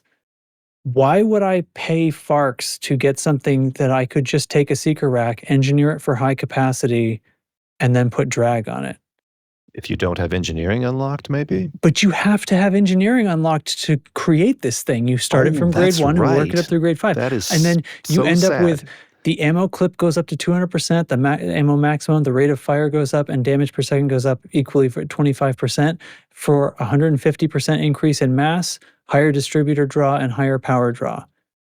That All right. looks to me like I just engineered a seeker rack for high capacity and then put drag on it, except in this version of it, I paid several hundred merc coin for it in the process. I don't understand why that exists. So what's next on this sad walk through the prize store? Next, thermal lightweight seeker rack. This one might be worth it. I have one of these, and I like it on my Cobra. I have So been it using converts seeker. the damage type? No, yeah, well, no. It's a special effect of Oh. thermal cascade. So when it Heat. interacts with shields, it causes heat on the target. Okay. I have a mix of these and drag missiles. I have been using missiles in operations because the kestrels that are in there are so hard to hit, even for people with gimbals. And you know what I do? This is my support role, by the way. I talked about support roles. Everybody brings their high damage and their gimbals and their lasers and their frag cannons. I quickly learned in operations that I actually am comfortable taking the high damage guns off of my ship, and I've been rolling in there with railguns and seeker missiles, and I have been from afar railgunning these kestrels, and my teammates are helping, of course, take the shields off these kestrels, and then I seeker missile their drives, and they are motionless mosquitoes waiting to be swatted at that point, and I kill them.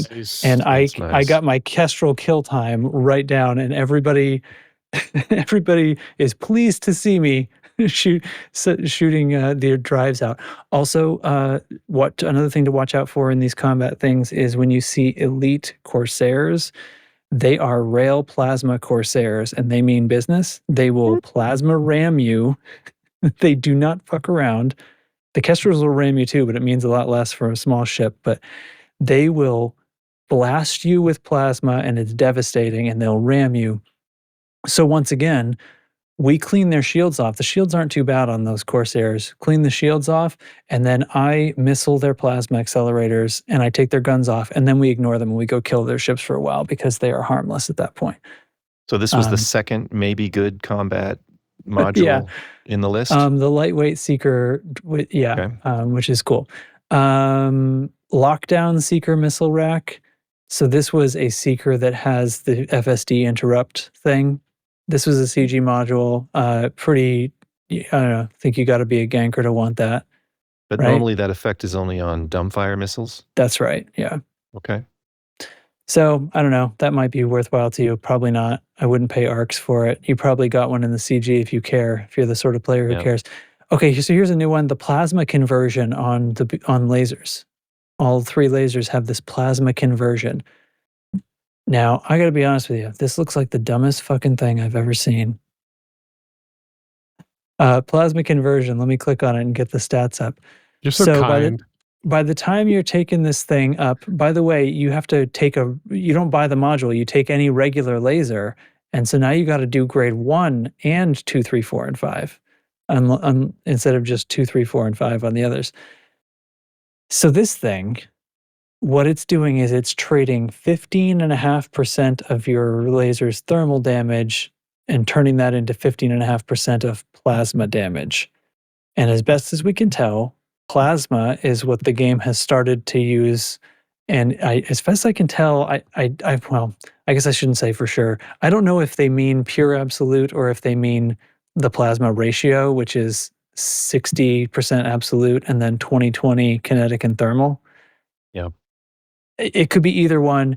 Either way, this seems really dumb to me. You're trading a little bit of thermal for it becoming plasma damage, but you're giving up 11% of your total damage and adding plus 40% power draw. Ooh. That is not meaningless on lasers. Those are not low power hard points. I cannot make an argument for this being worth anything. Like, unless you're fighting some ship that had no, there's nothing, because like if you're fighting some ship with massive thermal resistance, then you pick a different gun. Like you just don't bring a laser to that, right? Like, come on, people. Come on. Okay. Anyway, the plasma conversion seems very stupid. And the enduring feedback railgun. So this was a CG railgun that has high capacity and long range on it. Yeah, I got some of those. That is a double engineering that might mean something to people. These come preloaded with the feedback cascade, so that might be okay. High capacity, and because you always want I always want long range on my railguns, and high capacity is a great addition to that. That's it. The other ones on my list were further repeats because it was this is all taken out of screenshots. So those are the modules. Let me bring you back here. And the original question was, what is the smallest realistic change that would help easy players move towards hard? And you had noted something in our notes here that the Merc store has no personal equipment, and that many of its ship modules are weak or highly situational. So if Frontier was to add or change a few things in that store, which ones would you recommend that might help someone actually progress in the game? Good God, please, just like any personal equipment, like paying 800 Farks or Merc coin or whatever, plus who knows what, maybe a few smattering of engineering materials for like being able to just outright buy like the grade 3 gun you want instead of having to find it.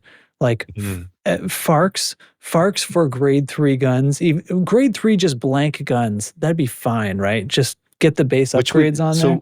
It's a bit of a nit, but wouldn't that be different than how these other rewards work? Because when you buy them with Farks, you're getting the grade 1 version that you have to then engineer up.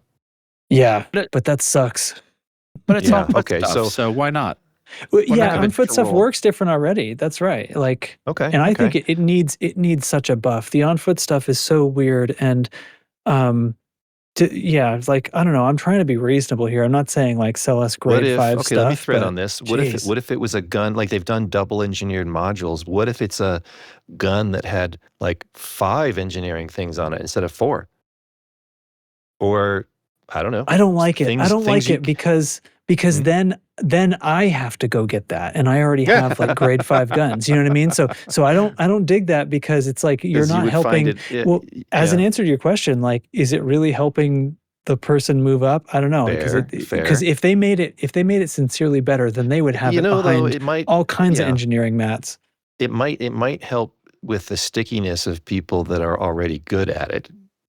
Right, it could solve for that, but that wasn't the question. I guess. Fair point. Anyone else have ideas for small, realistic changes that could help easy players move towards hard?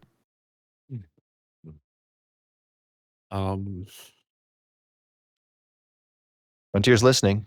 They listen. So they do listen. Want to tell them? And you brought up medium mode, but I think the idea that I think Trax was commenting how the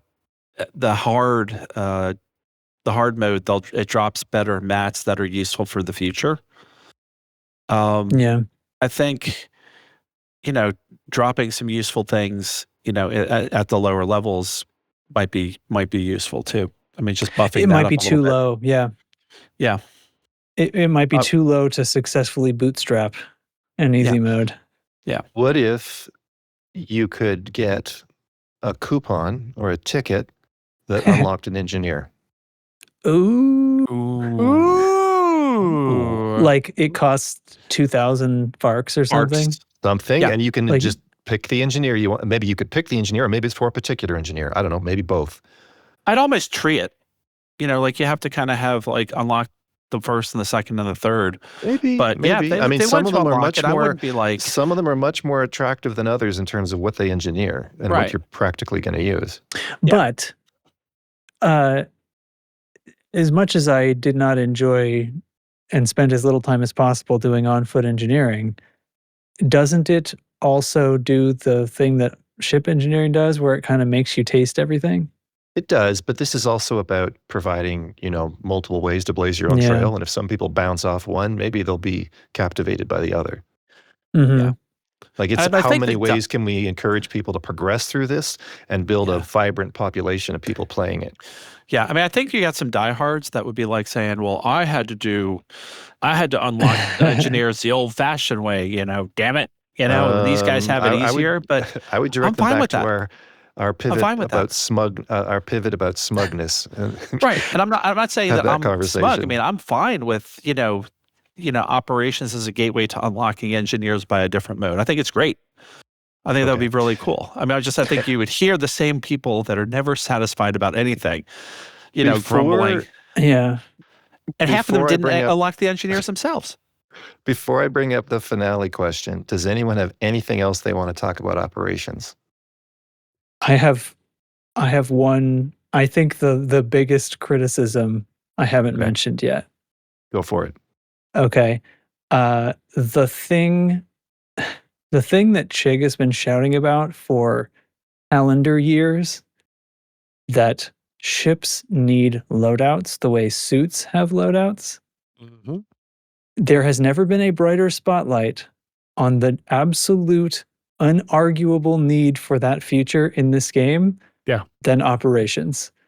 Yeah. I now have to make sure my ships have been left in the condition I want them to be in when I pull them for an operation anywhere in the galaxy, regardless Yeah. of whether I'm there. So like I can be anywhere in the galaxy and I don't have to worry about it, but I do have to make sure that if I put my ship down someplace, I have to leave it how I'm going to want to find it.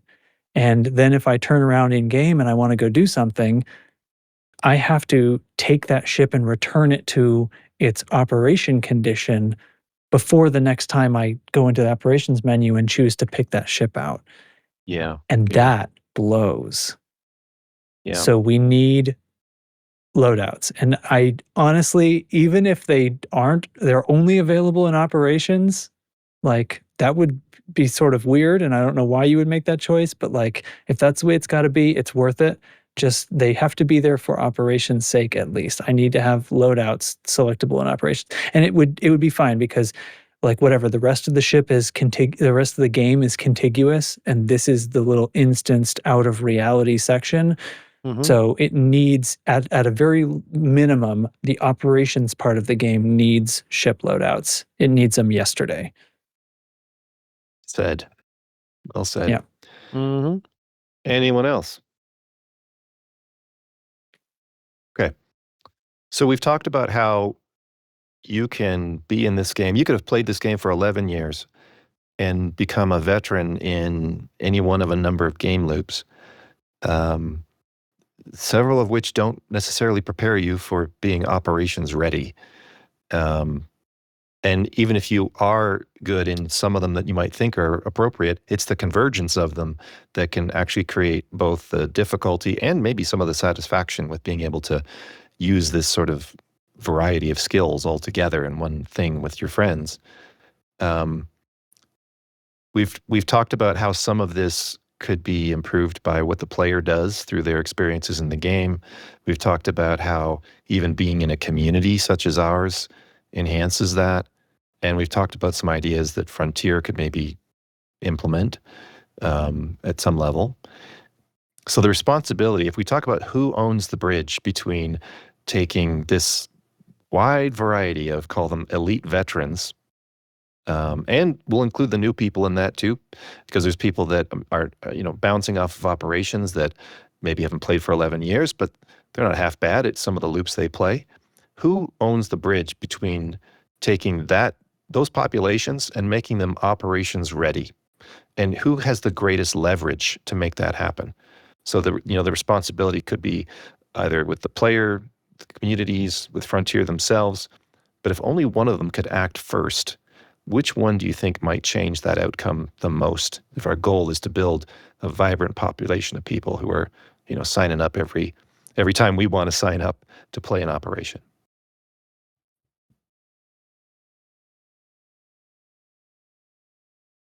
Take a moment. I think it's the players, and I hate Okay, to offer a trite, I didn't simplistic answer. Let's dig into that. Why is it the player? What's your thesis there? This is like what you're about to say I'm going to let you finish, but what you're about to say is like when the Oh, don't stop him. Vanguards updates put Okay, squadrons in Kanye. the game, and they were Okay, like, Kanye. oh, you have squadrons now. Now you can train up new players and get them to play our game and buy cosmetics from us. And we're like, oh, I see what's going on now. I work for you, Frontier. Okay, go ahead. Tell me how I work for Frontier. No, I agree. Well, that technically would be the community, right? The community, not the player. So did you mean the player or the community? The player, Oh, I it's more like see. self-improvement, or the community should help them out? I think it's a self-improvement thing because Okay. All right. I Pull themselves up by their Mhm. bootstraps. Tell me more. it's I mean I feel like I'm like gonna call Please, people out for something that Please is step not, right into it. Let's go. go. Get off my It's- lawn. Yeah, it's I think that, man, like this game is so diverse that I think we should have to, I don't know, is it mean to say, like, I think we should have to push ourselves a little bit, or to expand into like a type of, it's like, for me, cooperation is a game loop that doesn't exist, but is the most satisfying. The fact that you can tackle a task together and complete it together is a reward that's almost independent of what the heck the gameplay is. And Well, it's that's forced here instead of being emergent most other places, right? Well, I don't know if it's forced. I mean, you have to choose it. You can leave it alone if you want. But I guess like it's a kind of fun that, like, watching paint dry is fun if you're doing it with friends, because you can joke and mess around. Like there's I mean, Wow, you must I'm be not saying great at I'm not parties. saying operations is like watching paint dry, but I mean, like there is a component to cooperation that's just so stellar and so like fundamental to the human experience that at a certain point, like, do it a little bit for that, and let that kind of form the part of the mortar between the bricks of your elite journey. And use it to kind of improve and maybe do a bit of gameplay that you wouldn't have excelled at. But the fact that you're doing it with friends, or you can ask for advice, a Frontier can't build a tutorial that hands you that, right? So it's I just, man, I think that doing the thing that might not be the most enjoyable in the presence of friends, there's a value to that Frontier can't make a tutorial that hands it to you. So I think, like, letting it be a group experience, it's like the episode, it's like the podcast episode. Like, we're doing bad decisions together. Yeah. You can have gameplay that's not really your thing. Like, exploration isn't really my thing, but if it's a bunch of people out in the middle of nowhere talking and chatting and cracking jokes, I'm having a great time. So I think that if you're going to push yourself in a way that isn't your ideal, but really helps expand the parameters of the game, I say do it and push yourself. Like, let the friendship be the glue between, not necessarily the gameplay style. Okay. Yeah. All right. So Daxy's voting for self-improvement of the players. Who else wants to go? Yeah, I'm with self-improvement of the players. I mean, Oh, the okay. the community's down. helpful. This community's helpful, but I mean, at the end of the day, it is a game, and you are playing the game. And so it's incumbent on you to play the game the way you like and the way that's enjoyable for you. But it's incumbent as well to, I mean, you will find that it's fun improving yourself. I mean, credit number go up, rank number go up, stuff on my fleet carrier go up. I mean, it's a lot of different rewarding loops. I mean, you get, I killed my first Anaconda. I killed my first, elite opponent. Oh, I killed my first PvP person. I mean, those are fun combat rewards. I mean, like, just, but you had to practice. You had to get killed a million times by, other PvP players in one case. I mean, I mean, you can do the same game loop over and over. You can play the entire game staying in the Nupula if you want to. But, there's something enjoyable about all that comes with improvement and progression. Mhm. Bigger, better ships. Just engineering modules and engineering ships in and of themselves and fine tuning your experience Mhm. is fun, but you got to do things to get there. I mean, Yeah. it's like golf. It's like anything where you have to practice to get better at it, and then you get the satisfaction of doing it at a higher level than you were doing it before. Yeah. Like I how mean- many other gameplay loops in Elite do you have to rely on somebody else? Not many. And Yeah. I'm not going to get through a hard operation on track unless track carries my ass through it. I'm getting hosed. Like, this general's hard. Holy cow. So, I mean, it's kind of presenting you the scenario to, I mean, it's like it's like bonding through suffering. Like, these hard missions are tough. So rely on your friends and let the FPS friend of yours carry you. And I think it's a big opportunity for the individual to improve and have a hell of a time doing it. Yeah. Trax, would you like me to read the question again? No, I sort of didn't want to weigh in on this, but they've convinced me. Oh my! Because it Okay. seemed like they were being harsh, but this is exactly how I philosophize about gameplay. Exactly right. Like, it's the challenge is the enjoyment. So yeah, put some Vaseline on your thighs and get to work. Okay. Well, That's beautiful. I just never thought I would hear Trax use those words. okay. Oh, I did. I think I might be taking the contrarian approach here. Okay. That's The fair. last part of the questions, there was a couple sentences in the question that I'm going to read again. One of them ended with, "And which party has the greatest leverage to strengthen it?" And the other one said, "But if only one of them could act first, which one would change the outcome the most?" And based on that, I would say the Frontier has the greatest leverage because they control what is communicated by what easy mode is, what the rewards are, and whether a commander who arrives only marginally prepared has some kind of an advancement path towards becoming more capable. Now, I don't think this removes responsibility from the players. It's combat, and just like other loops, preparation is expected. Communities obviously can help accelerate this and make it more fun. But I think there are some obvious and simple ways that Frontier can help build this bridge without fundamentally rebuilding operations. And I think we talked about some of them tonight, especially around the Merc store itself. Like, I feel like the honeymoon we're in with this thing, and even the fact that as has been mentioned, the first couple of nights we were playing the game and having all kinds of fun without even getting rewards, right? Yeah. I don't think And that's losing sustainable. sometimes. And losing. And I don't think that's sustainable. And I think the fact that we showed up already in good kit, we bypassed a lot of the friction that a lot of other people have bounced off of. And we got straight to the fun, maximum fun. And that was the reward for us.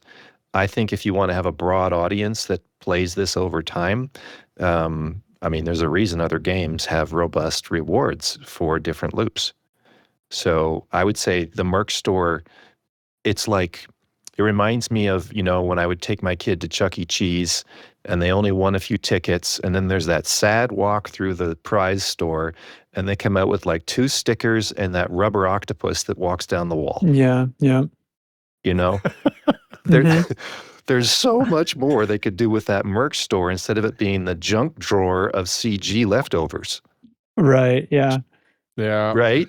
Like, It's funny going down that guys. list that there is more not junk in there than I kind of was imagining in my head when I launched into that. It's more like 50-50, but there's some real trash. It's really like the stuff they made up just for this. But we hit that. Taking your point, we hit it, but we have the big gear, but we also jumped right into hard mode. So we're kind of counteracting that perspective a little bit. But I do take the point that it seems like easy could have a little rebalance in the sense that the rewards are probably accurate for how difficult it is, but they shouldn't be, right? They should be a little Yeah. better so I that think- you don't have to stay on easy forever. I think we undersell, again, what our community brings. Like, we bring the fun. Like, it's like... Yep. I'm hilarious. Actually, you just said we could, I mean, paint dry, maybe. But Honest too. there's, 4 of us show up and we're going to have fun no matter what's going on. Yeah. Right. So Yeah. I think it kind of blinds us maybe to what Mhm. other people, especially if some large portion of the game who is used to playing by themselves, I'll just say it that way, tries this out. They need something to hook them so they can Yeah. grow into these other things. I don't think we can rely indefinitely on already good players recruiting and carrying everyone who shows up, Yeah. right? You should be able to enter easy, contribute at the edge of what you can do, and see a believable route towards aspire to something, right? Work your way up and through that loop. So I think Frontier owns the highest leverage part of that bridge, while communities until they figure that out, communities like Loose Screws could help all kinds of people, cross that bridge. I would say hard mode should test the established operations community. I would make it harder, honestly. But I think easy mode, I think easy mode should help create the next operations community. So okay, so marching orders then. Easy mode needs to have slightly better rate of good stuff in the loot table. Yep. Right. We need to make it so that you can rise up from that. So it needs to pay a little better than it's worth. And G3 G3 personal equipment for Farks. Just straight up. I'm looking for a G3 Intimidator, and I don't want to check every fucking station on Thursday. Yeah. Buy it. And I still like the idea of a coupon for an engineer.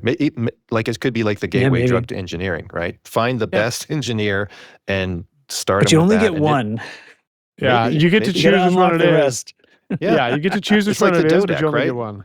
The Dodec might be the gateway for people who want to do colonization. I don't know. Maybe that's an analogy too far, but now you're talking about arcs for engineer unlocks.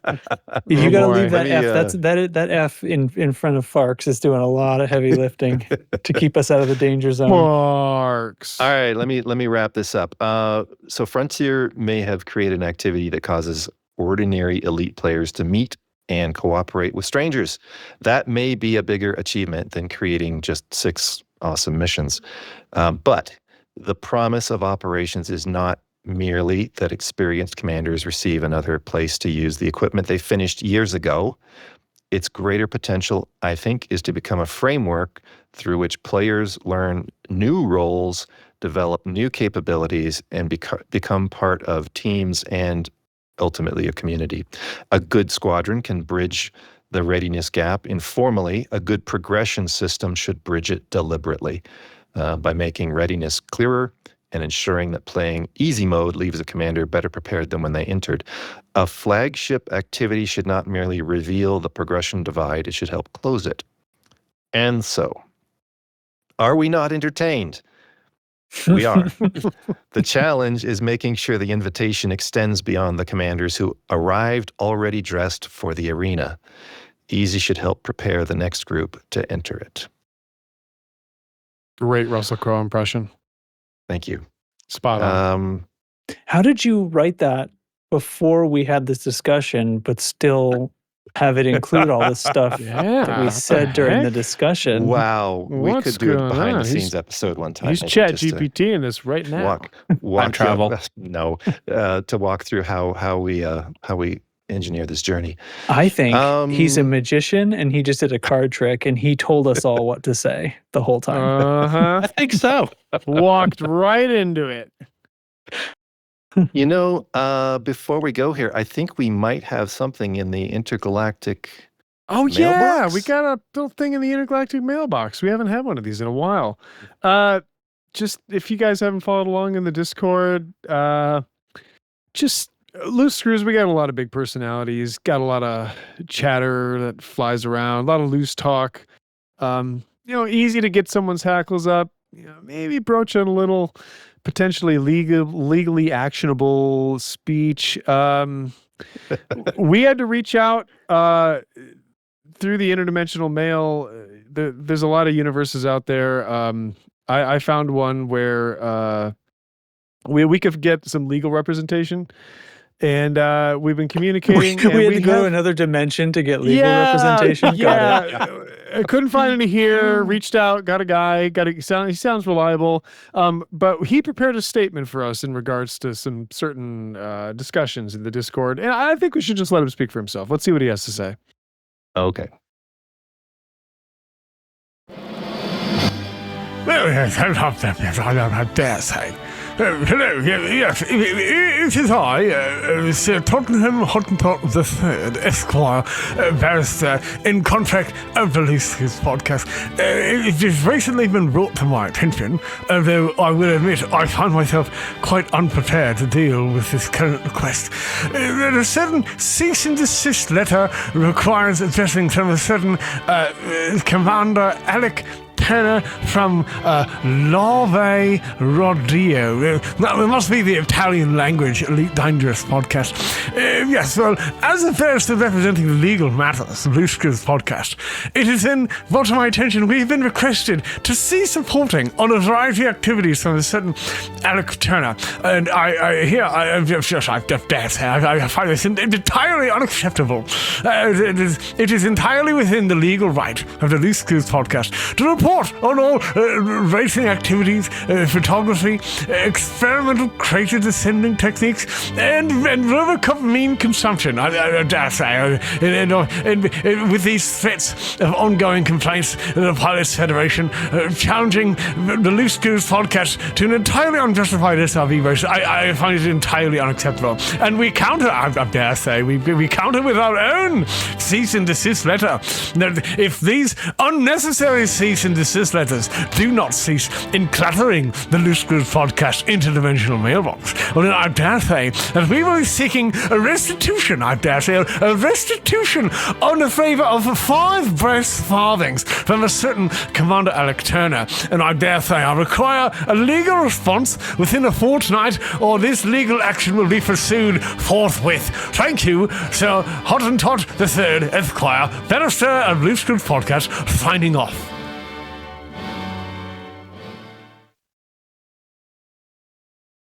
Hey, he's what we got. So He dares say, doesn't he? He dares, and I think I think we're going to expect a response here at some point. That's how the law works, and we'll see how that goes. Very good, very good. I'm not sure what could follow that. Does anyone have anything else they want to add to anything before we wrap up? We got a merch store. There is one more link that's going to be in the show notes. It is to an issue tracker item for how CQC was somehow made worse by the operations update. So please go voice that, because now what matches could start before now have basically a 50% greater fail rate. So please sign the petition. Oh, great. That's a useful PSA there. All right. Well, I think that's all we got for this episode. So thank you, Commander Jantrax. Thank you for manipulating me. It's always a pleasure. Commander Dr. Bloomingwind. I'm going to go take a shower now. Thank you very much. And finally, but not leastly, Commander Adaxius. I'm dead. Thank you. Oh, and him too. Oh, and him too. If you'd like to chat with the crew and join in on this madness, you can find us at Loose Screwsed or loosescrewsE.com. You'll find a link to our awesome Discord there. We also have a Patreon used for supporting our community. So until next time, stay loose and screwy, Commanders. Say goodbye, everyone. Goodbye, everyone. Goodbye.